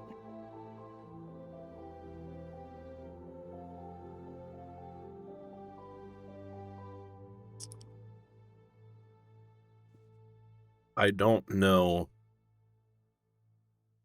how we accomplish our goals if I don't have access to that power right now. As sick as it makes me to think that I have to use that after finding out how it came to be. What if you were able to break it and gain power from another source? So that you don't lose everything. I'd What say source? all options are on the table, but I know that my contract expressly prohibits me from engaging in those actions. And from what Archibald said, since he apparently is also tied to the Queen, nobody's ever gotten out of one of her contracts. What Well, is your Cardinal and contract I statement? have Really been clear. talking to a few people about getting out from underneath her axe concerning her saving our lives. And we talked to one guy, the priest at your trial, and he said basically we'd have to kill the Queen. That's the only way we'd be out from her being able to kill us on the spot.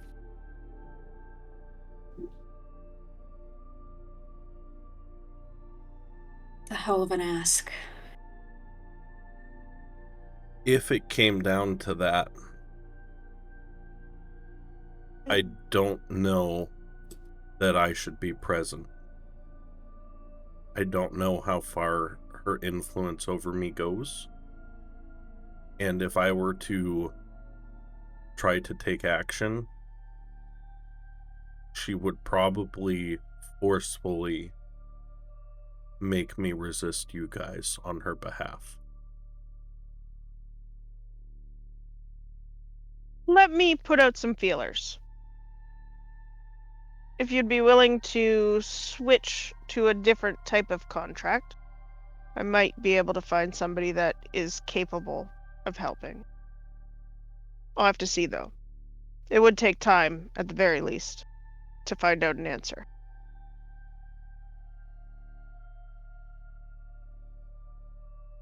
I think right now Are my focus is on at least trying to get our current endeavor done so that maybe she'll relinquish her claim to the others. As far as me, I think for now we have to operate under the assumption that I'm never getting out of this. And I'm going to have to find a way to live with that. Because if she wanted to let me go, she would have done it for my drinking. That's also prohibited.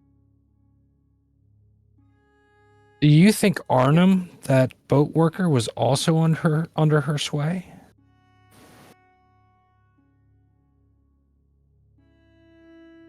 I have no clue. I don't think she'd bother with such low-hanging fruit. He's a worker. Well, He he Wants works people with in. power or potential people who will gain power later, it seems like. I don't know what is specifically special about Ezekiel. Arnhem says he Unless breaks his back so no one else has to work. So he's killing himself, and all of his family is just loafing. Yeah, but he's getting paid. I don't get paid. that's just a high You do, that's just a technically. high-paid worker. Ezekiel, you do That's- technically get paid in the abilities you were given. That is a trade. Without her paying you in that, you don't have the abilities. Let's not discuss But- the semantics. Yeah. I can see her having a claim on the dock or the ship worker. It always helps to have more fodder in an army. If anyone, I think it'd be the captain.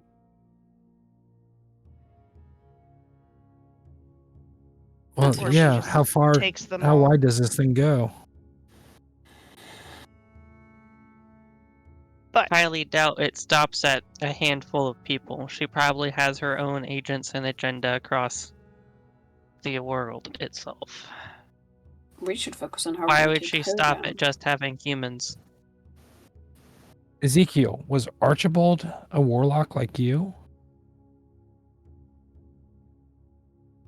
He had the same tattoo. But he said he didn't sell his soul. No, but I assume if you're not in as desperate a state as I was, you can strike a much better bargain.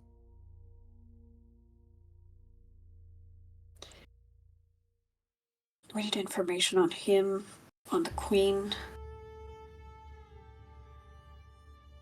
And we can I act take a on look at those Archibald scrolls?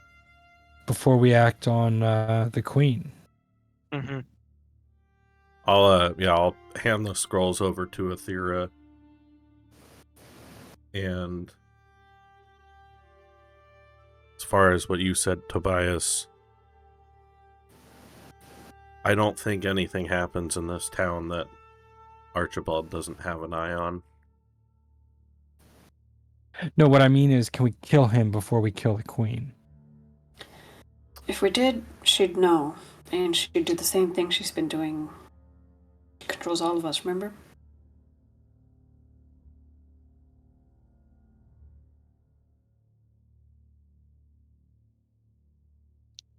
Oh, dude, look at you.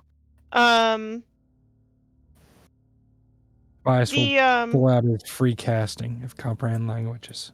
nice. What language is it? It's in Haikk. To answer your question, if we kill Archibald, she'll just have another under her deal that'll get in our way. Or keep tabs on us, flex her power on her behalf. Be like chasing 1,000 loose ends constantly. We got to get her before anyone else. Even if we don't kill Archibald right off the bat, we could just take his finger with the ring on it. We'll break you out from your first prison, and then us from ours. I don't think that would break him out because he's there at her orders. She means the Bracelet artifact, the bracelet on him. If Archibald has a magical ring that's the connection for it, if we take said ring, just by taking his hand or finger, however, then that specific connection will be broken. And also Why can't you just return. take off the I think thing? Shoot. there's an But- easier way. I could try breaking the curse on the bracelet. Well, yeah, let's try that first before my idea. I don't want to do Your it while idea is we're to in cut the your hand off? city. I'm considering it. Oh, brother. Right, well, should we do it while he's in the city? He will be able to locate us.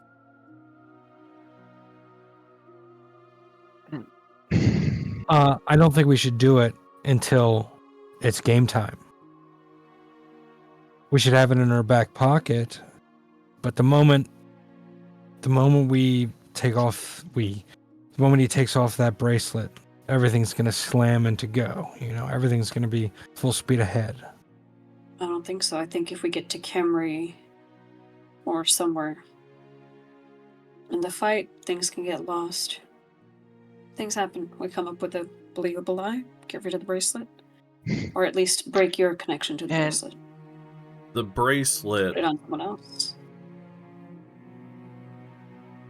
The bracelet is Archibald's way of controlling me. It doesn't Yeah. affect the queen. She'll still always have Yeah. her power over me as long as that contract stands. So We when get it, rid of the smaller prisons first. yeah, when it comes off, I don't think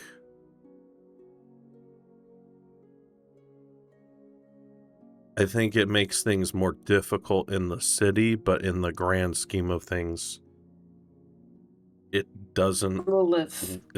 do anything as far as her power over me, which is her deal with him, what he is tasked with right now. It just makes it difficult for him, but in the grand scheme of her plan, she's not going to let him come after me, not if she went through all this trouble to get me. Not, at least not like that. As long as I'm still trying to further her goal, which is, as far as I know right now, stopping chaos. It's a complicated problem, but let's take it one step at a time. First the bracelet, then Archibald, then the big one. Well, they might not be listening right now, but we need to understand that so long as I wear this bracelet, he can listen anytime. I don't know to what level she's omnipotent or omniscient, whatever the word is. But at least Generally if we can... Generally speaking, when you're talking about beings like Archfey or Archdevils, only if they're actively watching you can they see with like scrying or seeing. I'd just like sooner rather than later to have one less set of eyes on me. Okay. I'll put out some feelers, see what we can find on that end. Just know if it comes from my end, you will end up in a different contract. Understood. But you might be able to bargain on things that can block their ability to see it. It's not my area of expertise. Can I roll to see if I know about the brooch of shielding? Yeah, roll Arcana. I think you mean amulet of protection against scrying or something. Brooch of shielding is just... Mm-hmm. Yeah, no, that's... No, it's the brooch of shielding. Because I'm pretty sure the amulet of protection is actually like an extra AC or something, isn't it? It's funny how they name these things sometimes. The brooch of shielding does, I have it on a different character. Resistance to force damage and immunity from the magic missile spell? Okay. I have the... Oh, I almost took it on this character. You're thinking of the Something ring of that- mind shielding. Yes, that one. Thank you. Or amulet of proof against detection and location. Both of those work. Work too. What's the rarity for that one? Wondrous item, uncommon. Okay. Being a runesmith, could I roll for knowing about any sort of something along those lines? Yeah, roll Arcana. Cardinal, can you try to remove the curse on this bracelet? I will. As soon as we step out of the city or head out for a couple With a of days. whopping nat 1 for a 9. Do you want me to do it now? Because I think he can track us down. We're still in his city. In fact, he probably already did. Yeah, I think we Once should we're on leave the road. first before we try it. Leave it in the desert. Put it on something else? I don't want to let the bracelet go. Okay. We can just break your connection to it. I can't break the curse itself on the bracelet. Not yet, anyways.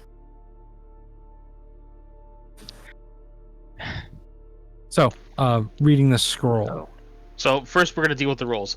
So, Caligar, you're not familiar with that level of magic.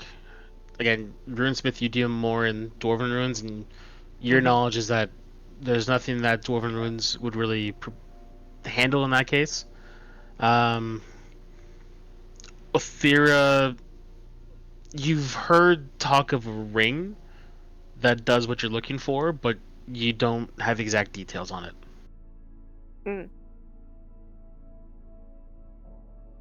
I do know there are magic items that do help with this thing. Oh, Help protect you from stuff.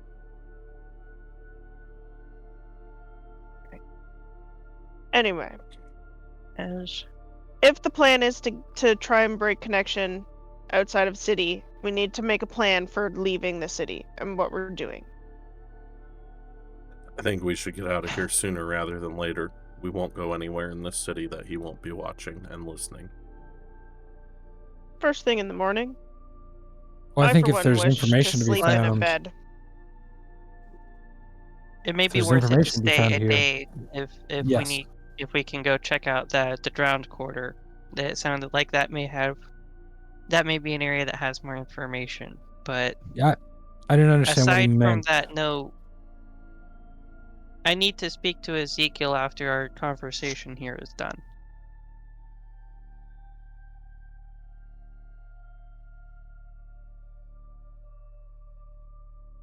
Can we read the scroll? So we're on to the scrolls now? So there's like Jesus. 1,000 voices happening at once sometimes. Yep, all good. Okay, so yeah, you pull the two scrolls out. One is very like they're both ancient parchment. The first one, with the scorched edges, has blocks of it missing. But you're able to lay it out, and it's mostly connected enough that you can get an idea of like how the phrase on it all works. Um, so what you're able to read when you use comprehend languages, is before the first king wore the golden blank, black pyramid cast its shad, web was spun, 1,000 one led to eternal dominion, yet the hand that reached for it was not steady. The Lord of Masks whispered, Seeker believed them true, the sands turned black, the river turned red, the gates of none returned, and so the 1,000 paths became one road of dust and bone, leading only throne. Yet still the eye watches, not in the days of the priest king, not in the nights of the usurper, but in the age of the great conflagration, when the sky burns and the sea boils, shall the forgotten door be found. The rise again, and the Lord of Masks shall laugh. I'll copy this down for you guys. I'm distracted. That storm is now right overhead. Sorry. Gimli does not Okay. like thunder. Yeah, he seemed like he was looking for some love, some support. Most dogs don't. My boys are good with thunder. They got freaked out about foghorns for a while. And then you're reading the second parchment, smaller, more complete. Again, in the same language. Beyond the dunes, where the Black River sleeps, past the walls where no living king speaks, there lies the throne with no heir, the crown with no wearer. The ever-living Pharaoh still waits, but not in the way that men believe. His heart beats not in flesh, but in sand and shadow. His voice whispers, not in words, but in the silence between breaths. To wake him is to unmake him. To claim his throne is to be devoured by it.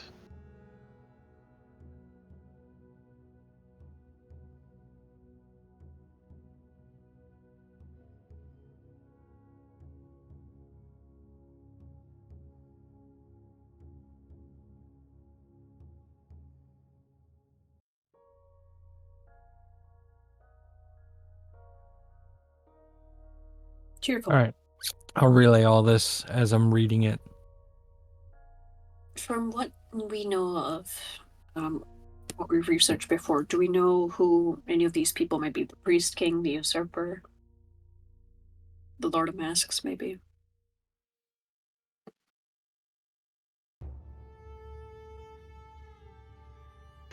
Let's see.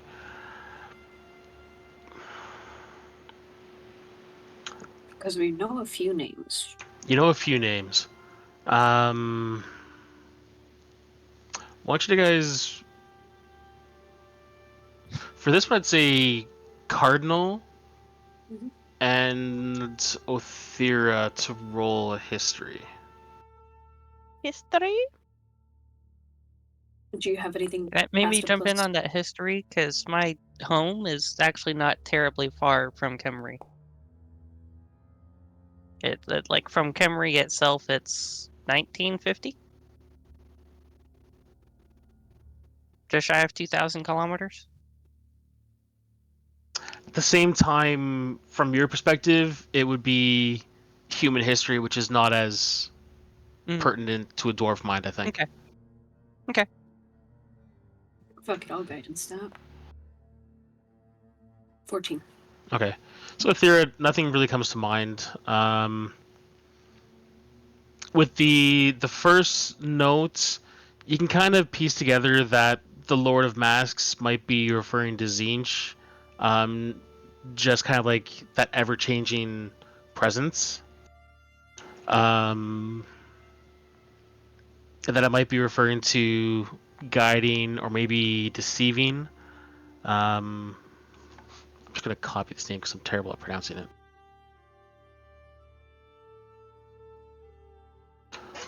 So Lemizash was the chronicler of like the first kingdom of Kemri that arose before Nagash first rose to power. And Cardinal, you're fairly certain that the usurper refers to Nagash, as he's the one that rose to power and was effectively what caused the fall of the Haikk Empire. He's the one that brought undeath into the world and cursed the Kemri to, you know, life beyond death. Do we know the Priest King? Is it also Nagash? No, that could refer to any number of Kemri kings throughout the ages. Gotcha.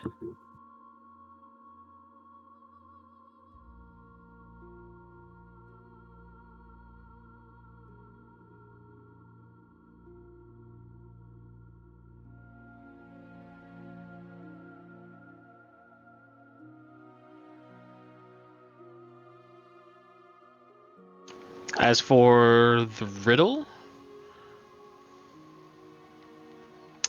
I'll get the two of you to roll again on history. This time, Calgar, you can jump in there as well. Actually, fuck it, all of you.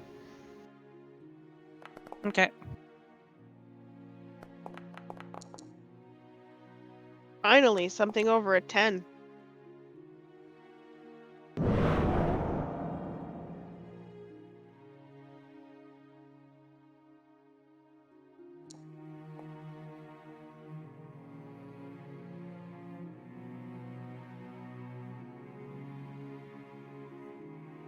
$18. 20. Okay. So, Othira, you've heard stories kind of working through the various levels of the demonic in hell.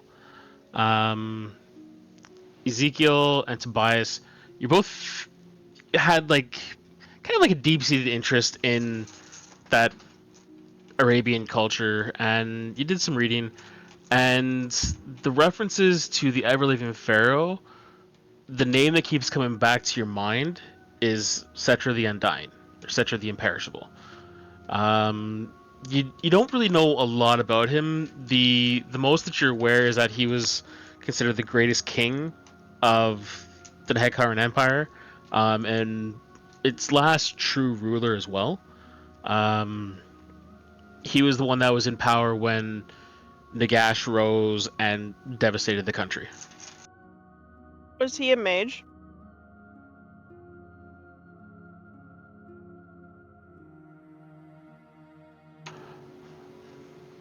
Not as far as any of you are aware. I was just thinking Lich.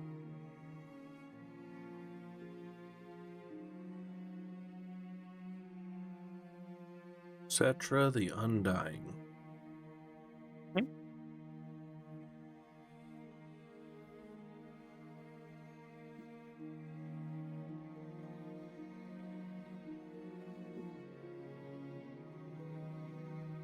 You know, the dunes where the Black River sleeps. So I guess there were two options, right? The Black Pyramid of Nagash, and what's the other one?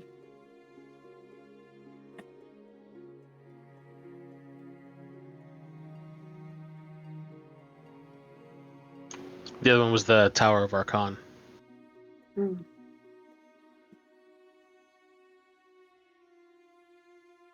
Anybody else thinks all signs point to the Black Pyramid? Or just me? I don't understand it well enough yet to even guess.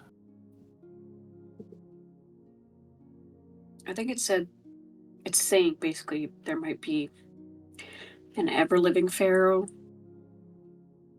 possibly this Cetra fellow, and also maybe this Nagash. I don't know if he's still alive or dead or... The ever-living pharaoh Undead. still waits, but not in the way that men think. Can I try and identify what sort of creature he might be? What sort of creature, like over the table, I have a guess. Nagash? No, I'm this unliving pharaoh, this Oh. never dying, whatever. Oh,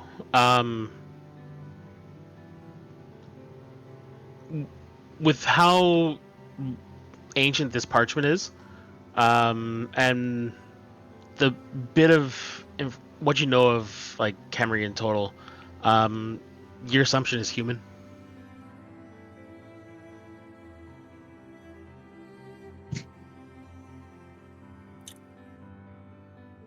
I'm thinking more of what sort of undead he might be.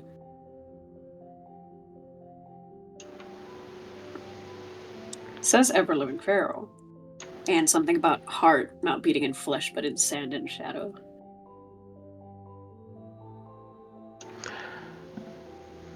You can think what you want. Okay. Yeah, I don't understand the riddle enough to guess about I where do. that means. Well, guess. What do you think? Over the table? That sounds like a mummy of sorts. You know, the heart is removed. He's undying, ever-living. Oh yeah, Some that's a sort point. of undead. Gimli agrees. It's definitely Oh, not the oh. thunder. Over the table, sharing information of Warhammer, that for those that don't know Warhammer, in Warhammer there are two types of undead. There's like vampire and zombie type undead, and then There's the no- Khemri are more skeletal and mummy.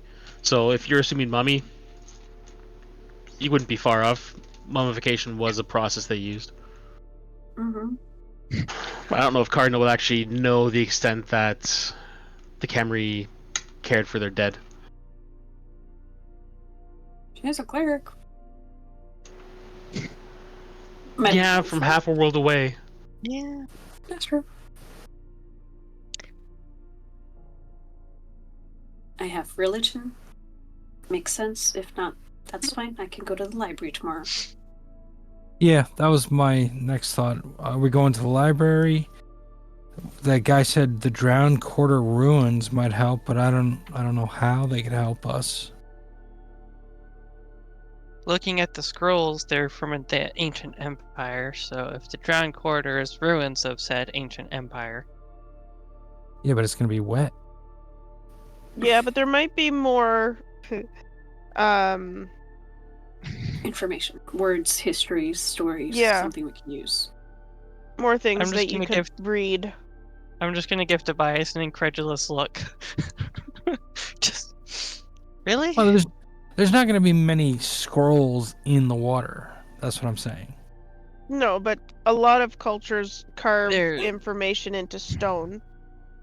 Could be murals, runes, writing in the walls and stone. and there could be sealed jars. There's so many different possibilities. It's at least worth the look. hidden rooms but- that haven't seen anybody in centuries. That Or sort of can thing. everyone swim? I mean, I Can can you not? swim. Oh, I can swim, but I still I can breathe hold air. my breath for quite a long time too. We don't I know can if it's swim, completely underwater. Can find. Yeah, it's called the Drowned Quarter, but we'll have to see it and go from there. But So now we're, So- instead of leaving at dawn, we're turning this into a multi-day adventure to try and get more information.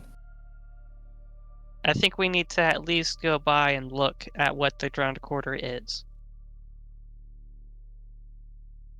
While you do that, I can drop by the Mosque of the Eternal Flame and ask them some questions about religious practices and whatnot. Maybe some of these names pop up in your legends, etc. And then if the Drowned Quarter looks like there might be something worth looking, then after Cardinal meets back up with us, we can go and explore it. I'm not saying We we can spend a split. week or anything on this. Yeah, I'm it's saying just we like spend a at least day. a day. The reality is if people go there and never come back, it's generally because they die. So the more information we can have before we go in, the less likely we are to die. I I, for understand. one, don't want to die.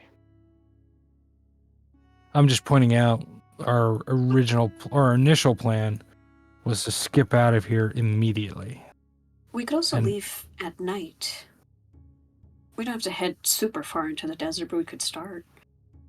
Do our Okay. research in the morning and afternoon, head out in the evening, get some distance between us and this cursed city. We should also find out where to buy camels. Looks like we have options. How do you want to split the work? Library, cathedral, camels, and then meet at the Drowned Quarter. I don't have any money, so I can't buy any camels. All right. I don't need a camel, so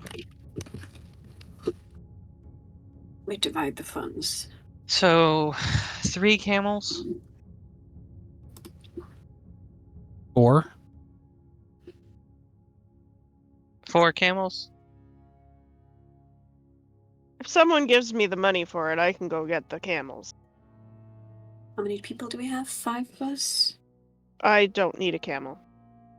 She has that nightmare that kills dragons. I don't think she needs a different He is mount. spectacular. Okay, everybody, I'm gonna start handing out the gold. Everybody take like 600 gold. I split Okay. 3,000 gold from the party loot. So we're at. Okay. 600 gold, you say? I will take it.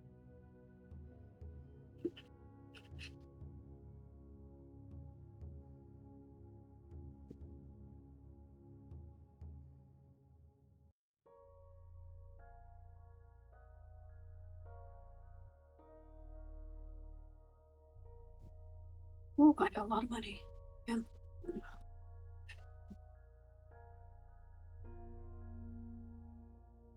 All right, I'll go with you to the Alright. mosque library. I'll see about And also the camels. library. Yeah, we have a lot of money, guys. Wise. I don't know why y'all complaining. No, think I'll see about wow. camels for us. 4. Yeah, until you gave me that 600, I didn't have any money. I'll go That's with because it's the party loot. I'll go with Caligar ticket. Camels. Okay. Wait, what? So 3 of us can go get camels? Wait, was there something that pretty was left cool, camels. unattended? Library. I know. Oh. I can am go. not good at library. I can go to the So- library. Okay.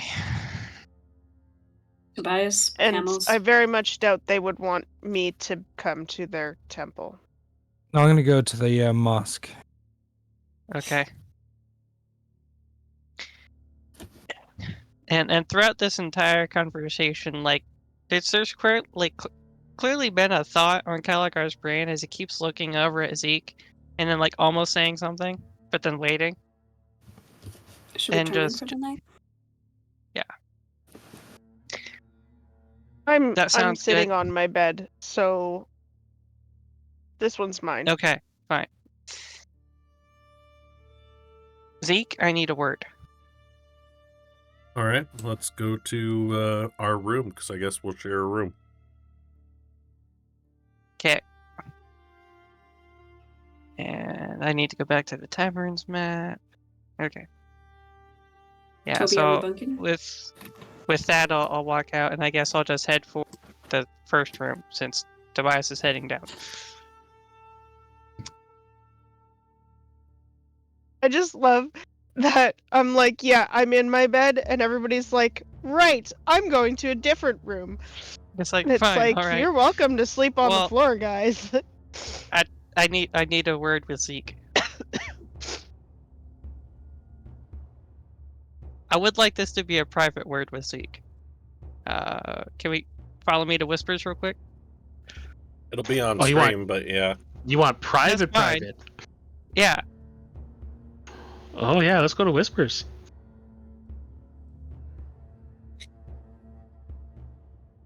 I guess we're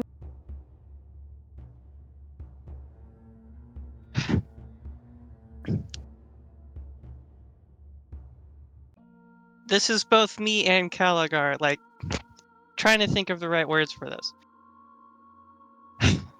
So, after hearing about what Archibald did and Patron did, it gave me an idea. You will either love this or hate this. Do you remember back in Ulthuan when we split up originally? Yeah. Alright. During that time, me and Othira pulled a couple cards. I pulled a card, and it gave me access to a spell called True Resurrection. With it, I could bring back one of your parents. I just need their name. They'll be back to how they'll be alive again. But it's only one. There's no special requirement other than their name, and they can't have died from old age, which they didn't.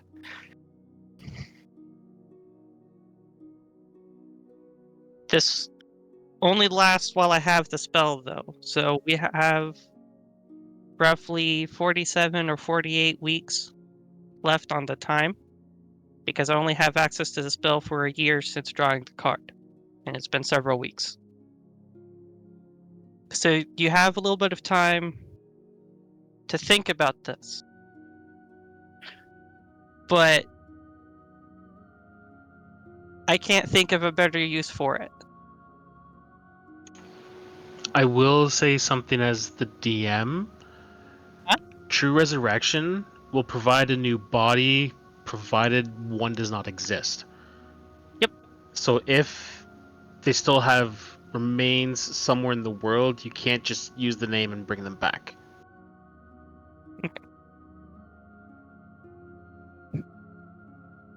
Yeah, so I think it would be cruel to bring one of them back without the other. And I wouldn't want them to see me like this. that's I'm why I not said we the have. son they remember having, and to bring them back to see me would not be fair to them.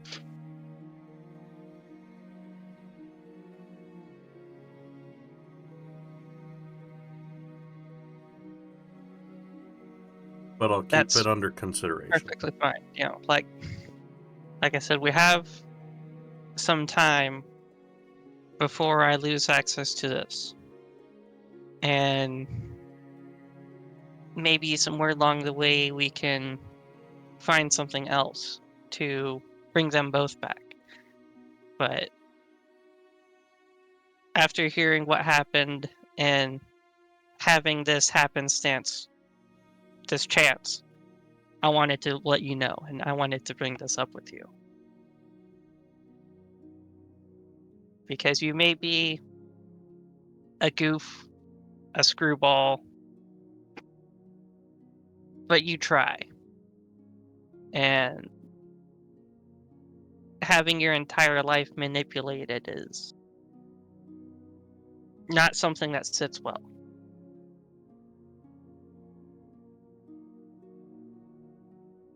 I appreciate the thought. I'll keep it in the back of my mind.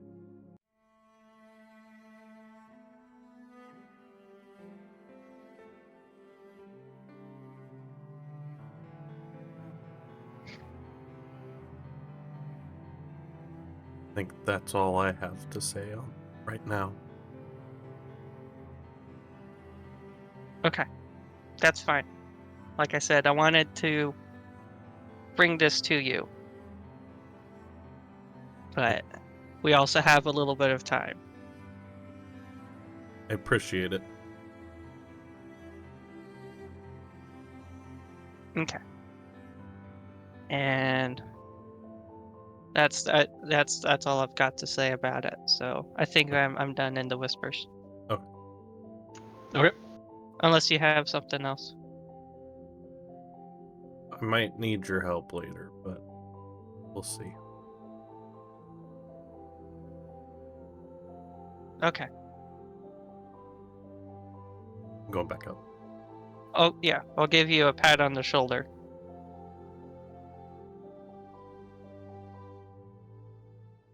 Okay.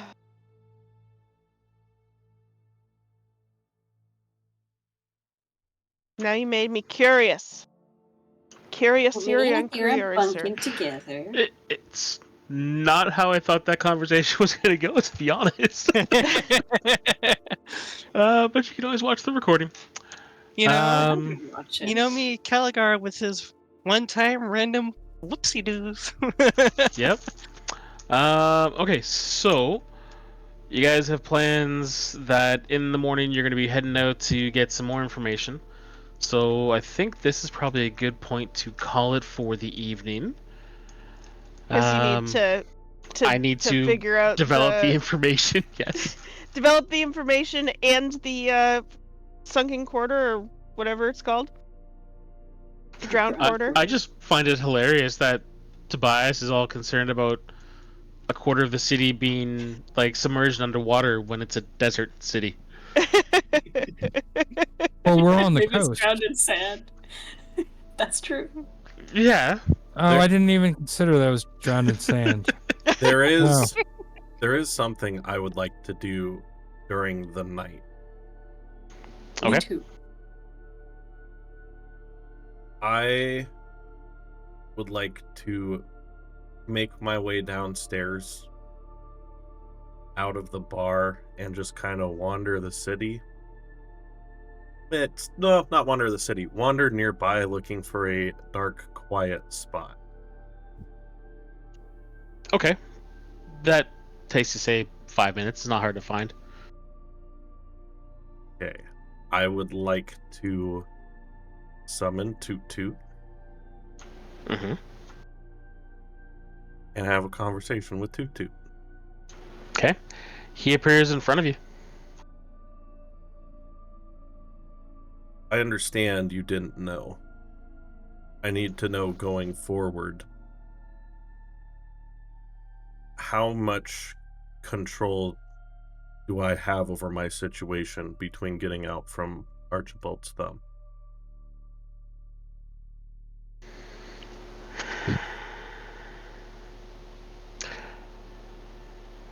How much control you have over getting out from under his control?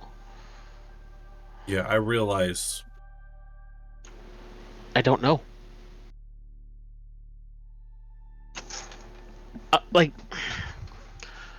This is gonna seem weird. You're not the first warlock I've ever served. I've never seen this level of dedication put into someone. Like, I've seen her pull people from the worst situations, people that have, like yourself, tried to end your own lives, people that were desperate as the world literally fell to pieces around them. She's pulled them out to safety, provided they signed on the contract. But the only reason I could say that she went to such an extent to manipulate your future to ensure that you wound up on that bridge was she saw something in you she saw in no other potential warlock. So to get out from under Archibald, I don't know if that necessarily falls under within her realm or if that's just humans dealing with humans. You can, I'm sure that if you were to kill him, she wouldn't raise a finger because her perspective, someone that is willing to give away so much for so little, she doesn't care for material things. Her true sense of power comes into the powers that she gives people. Could she have given him powers? Possibly, I don't know. But I think she puts more stock in you than she does in him. He's now this is all, like I said, I don't understand the situation. But from how he explained things and from what I know of the Queen, likely she views him as a tool. She views you as a weapon. If that's the case, I'm going to ask you to pass along another message.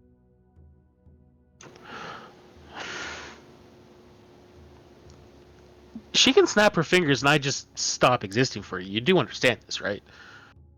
I do. I think she'll appreciate this one. And I will summon...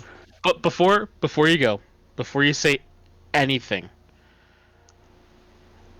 yes or no, if I think this is stupider than you writing that fucking letter, do I have permission to say no?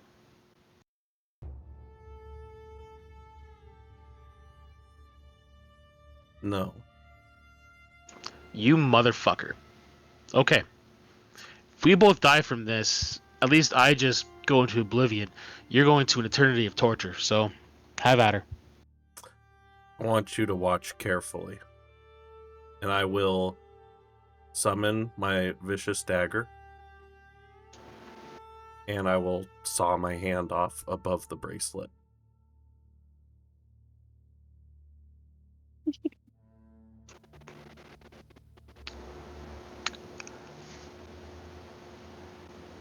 Okay. And I will pick up my severed hand, shove it in my backpack, and tell her, I'll work for her, I won't work underneath him.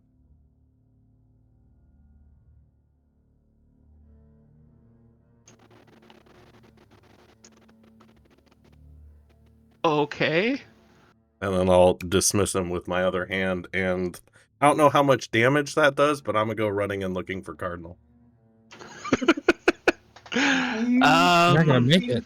Oh, mess. What I mean, the it's a fuck, vicious man? dagger, I'll so take my it does belt extra and I will slicing tie damage. it around my my bicep as like a Okay, makeshift we're tourniquet. gonna do some rolls here. I mean, it's a vicious dagger, so it does extra See- slicing damage. Yeah. Slashing. So And see, the hopefully fucked it's up a thing is cleaner cut. we had talked about this beforehand, but a totally different approach. So I wasn't thinking of any of this. Yeah, I was not either, but with the way tonight's gone, there's a lot. Like, it's Zeke's a very reactionary person. No Yep. shit. He's very stressed. I do want First, to ask how quiet was he when he was leaving the room? I'm assuming he waits until the dwarf is sawing logs, Yeah. and then kind of like sneaks his way out. Okay, I just wanted to You're ask. the one that established today that you are a very heavy sleeper. Yes. And Frelly's too young to know not to say anything. Mm-hmm. So let's say the first roll I want from you is let's just do an athletics to see how long it takes you to cut through your wrist.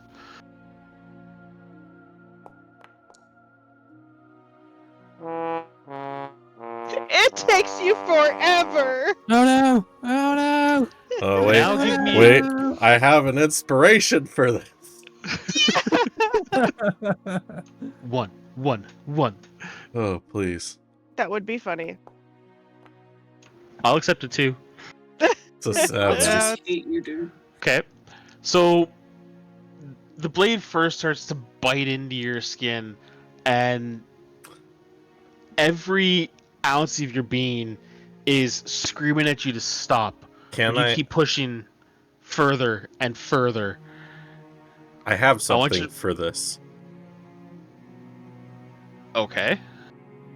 Oh wait, let me double check what this does. Read the Now spell. you're gonna check. Yeah, no, I'm gonna check. Read the ability, including the first line.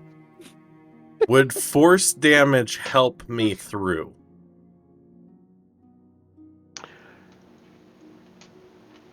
No, it would be a different kind of pain. Instead of slicing, it would be breaking and tearing. Crushing. But it would help me Oh. remove it, right? It'd break the bone, I guess. Honestly. I If you're think trying to be brutal on with it yourself. being a vicious dagger, I think it would actually be easier for you to try and slice it off with the slashing damage. I can add 5d8 force damage to this. Dude, that'll kill you. Maybe. Maybe not. Okay, so we're getting to that point now. No, I'll just go with the dagger. I was just curious what the Okay. Okay, so Zeke just let's taps himself with the dagger just on stick the with the floor. original description. Every essence of your being is fighting the urge to cause such pain, but you push through that because you're just determined. I I want you picture to Archibald's neck, and I picture my wrist as his neck as I continue to saw into it. Okay. Roll a Constitution save for me. So glad I'm not wearing that helmet anymore.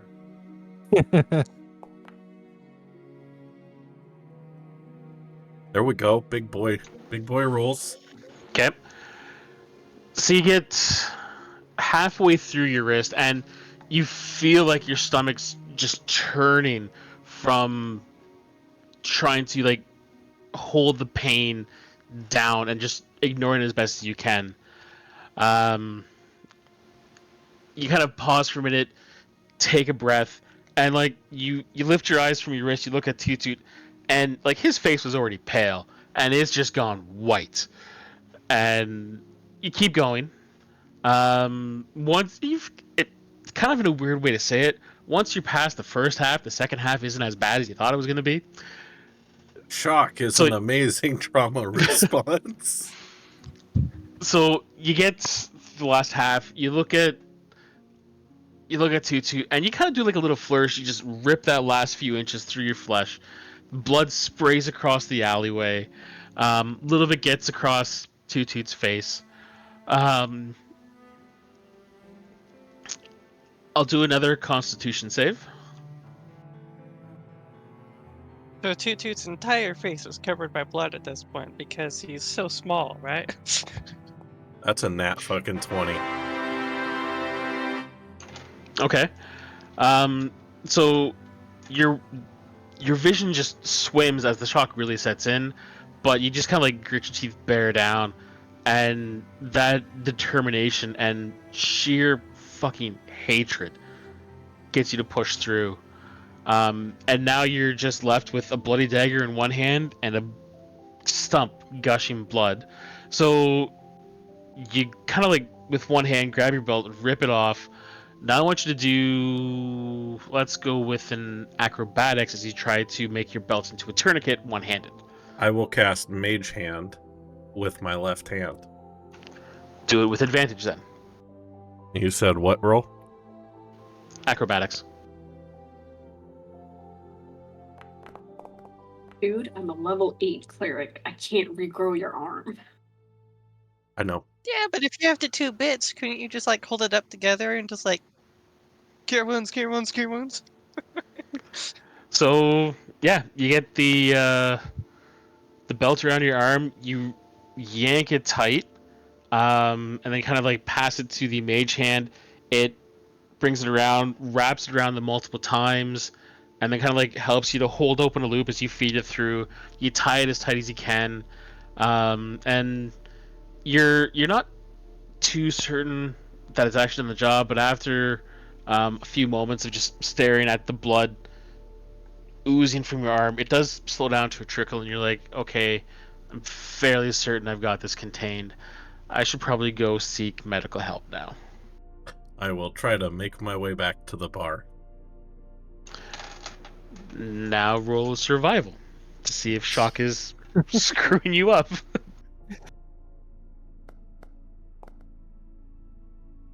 13, not bad. It's only 5 minutes. It's a 5-minute walk there, but it takes you 15 to get back. The difference is staggering. Yeah. Motherfucker. See, the one thing I wasn't prepared to go over tonight was self-dismemberment. Because, like I said, we talked about it before, he was going to get Othira to chop his arm off. Dude, that would have been so much better. Yeah. I told everybody I wanted out of it ASAP. You all said, no, we should wait. And I said, well, fuck it. I'll do it myself. Yeah, but you didn't, like, specifically say, Othira, can you chop my hand off? Because I would have done it. If you But had we're not said having you that were discussion desperate, yet. we could have changed. You are such a jerk. I was going to wait and do this like 2 sessions from now if we couldn't remove the curse on the bracelet, but this is so much better. Yeah, no, it's dark, but I dig it. So, yeah, you make After finding out he killed my fucking parents, I'm not letting him watch me anymore. And I want him to like start to worry about that promise I made him in his office. See, you leave a bloody trail behind you as you kind of like stagger and fall into various things and along the wall as the shock's really starting to set in. You make your way into the tavern, up the stairs, and we will deal with that next time. Oh, honestly, when you walk through the door, I laughed my head off. You're in your room. You don't see anything. Dude, no, I'm with frickin' Oh, Cardinal. when he walks in there, yeah. Well, that'll be next time. Yeah, oh man. That's so funny. So I have to ask, I hate Ezekiel. Booty, was that emotionally devastating enough for you? Oh, the look on your face was awesome. am going to make his death as slow and painful as possible. I actually had a hard time delivering those lines. We do have some fancy poisons on hand. No. I was You just did- thinking that. I was just thinking that. Like, did his warehouse have a cafeteria, perchance? You also have 'Cause, a Hell Knight that is very happy to torture people. Well, see, there you that go. is under consideration, but I think this is the kind of thing that needs a very personal touch. Guys, maybe I should Oh, change I my wasn't alignment. saying I you might should take have some to. advice on Partly. what to do, though. Oh, I will hold him down for you and give you the blade. Fox, you kind of got talked over. What were you saying? I might have to change my alignment. Fucking hell. I don't belong here. Question for you, Mr. DM. Mm-hmm. Is Nordic- it dark enough for this world? Or do I need to go darker? Oh yeah, no, it fits right in. You can always go darker in this world. Yeah, no, it's like, here's black, like my beard. There is black outside. Outside is darker than my beard. Like, there is always a darker shade. You can't go dark enough for Warhammer. Be glad this Honestly, isn't 40K. acid. Acid is a great torture tool. My one character has melted people alive. It's fantastic. Oh, I'm we surrounded have by some psychopaths. poisons that do some fun things, and we don't ever have to give him enough to straight outright kill him. Like, we have a fancy dandy one called Pain that does all sorts of things. I love Nordic. If we need any torture ideas, they've got lots. I'd like to start with the oldies, the classics, bamboo slivers What's under better the than fingernail. acid? Bamboo slivers under the fingernail till it festers and rots, Oof. and then you rip it out. Oof. That's just the start. That's just the, we're dipping our Yeah, there's toe all in. sorts of. This is gonna get Well, so much worse. Let's not get too extreme. Yeah, let's not get. We do have people that are also watching that might not have written out those consent forms that we filled out. Oh, yeah. This is true. Yeah. For the We'll history have to buffs. we'll have to do a trigger warning. After this point, there be torture. If this is an issue, please stop watching. Or mute. Okay, so yeah, that was fun. Pregnant green ooze. Oh my god. I like the way this person thinks. Oh my god. Nick. What's wrong with you people? Just out of Guys, curiosity, have you tried therapy? are any of you actually a good alignment? Me? I don't think you know are. if- Chaotic I good, don't remember if bro. Caligar Chaotic is. good. I don't know if I ever actually gave Caligar an alignment. No, I Cardinal is did down not. here as true neutral. I might. That's what they put when you don't choose something. Well, then I'm a fucking fucking choose fair. something. I didn't give Caligar a specific alignment. I'm neutral on the good side, okay? This is Oh I'm also- man. not fucked up as these people, apparently. I'm sorry, Cardinal. Zeke's just traumatizing Cardinal over True and neutral over again. is a choice. I'm not Ignore my completely tragic dark. I know, Alvin. They're crazy. Okay, Alvin, well, same Oh, I'm not I denying that. do have to run, so I think we should just Okay. we'll call it a night here. I got some research to do, so for those of you that are going to the various research locations, tell me what information you're looking for, so I have an idea of what I want to be able to provide, and then I'll get that together, and we can have those discussions on stream next time. Okie dokie. I'm just looking for some camels, and then I'm gonna head to the drowned quarter. Yeah, I'm going with Caligar. I really enjoy the dragon. Also, tonight I'm writing a message in my arm. Yeah, send me that then. Yeah. All right. Shall we- Nathan, go. Do your thing. If you like our specific brand of chaos as much as we did, and this very exciting night, give us a like and follow, where you can find out about more about us. If you scroll down below, you'll find links to our Discord, YouTube, Azrael's TikTok, and Booty's Twitch. Discord is open and free. Come on and join us in. You can find information about just hanging out, or if you just want to lurk. And on YouTube, we put all of our replays for our sessions, usually 2 days after the specific session. And we're starting to get into YouTube Shorts. On Azrael's TikTok, he does a lot of D&D TikToks, some themed about our games. Go check them out. They're great. On Booty Switch, he usually streams once or twice a week, and he does a variety of different things, so go check him out. And I think that's it. Back to you. Bye, everybody. Bye.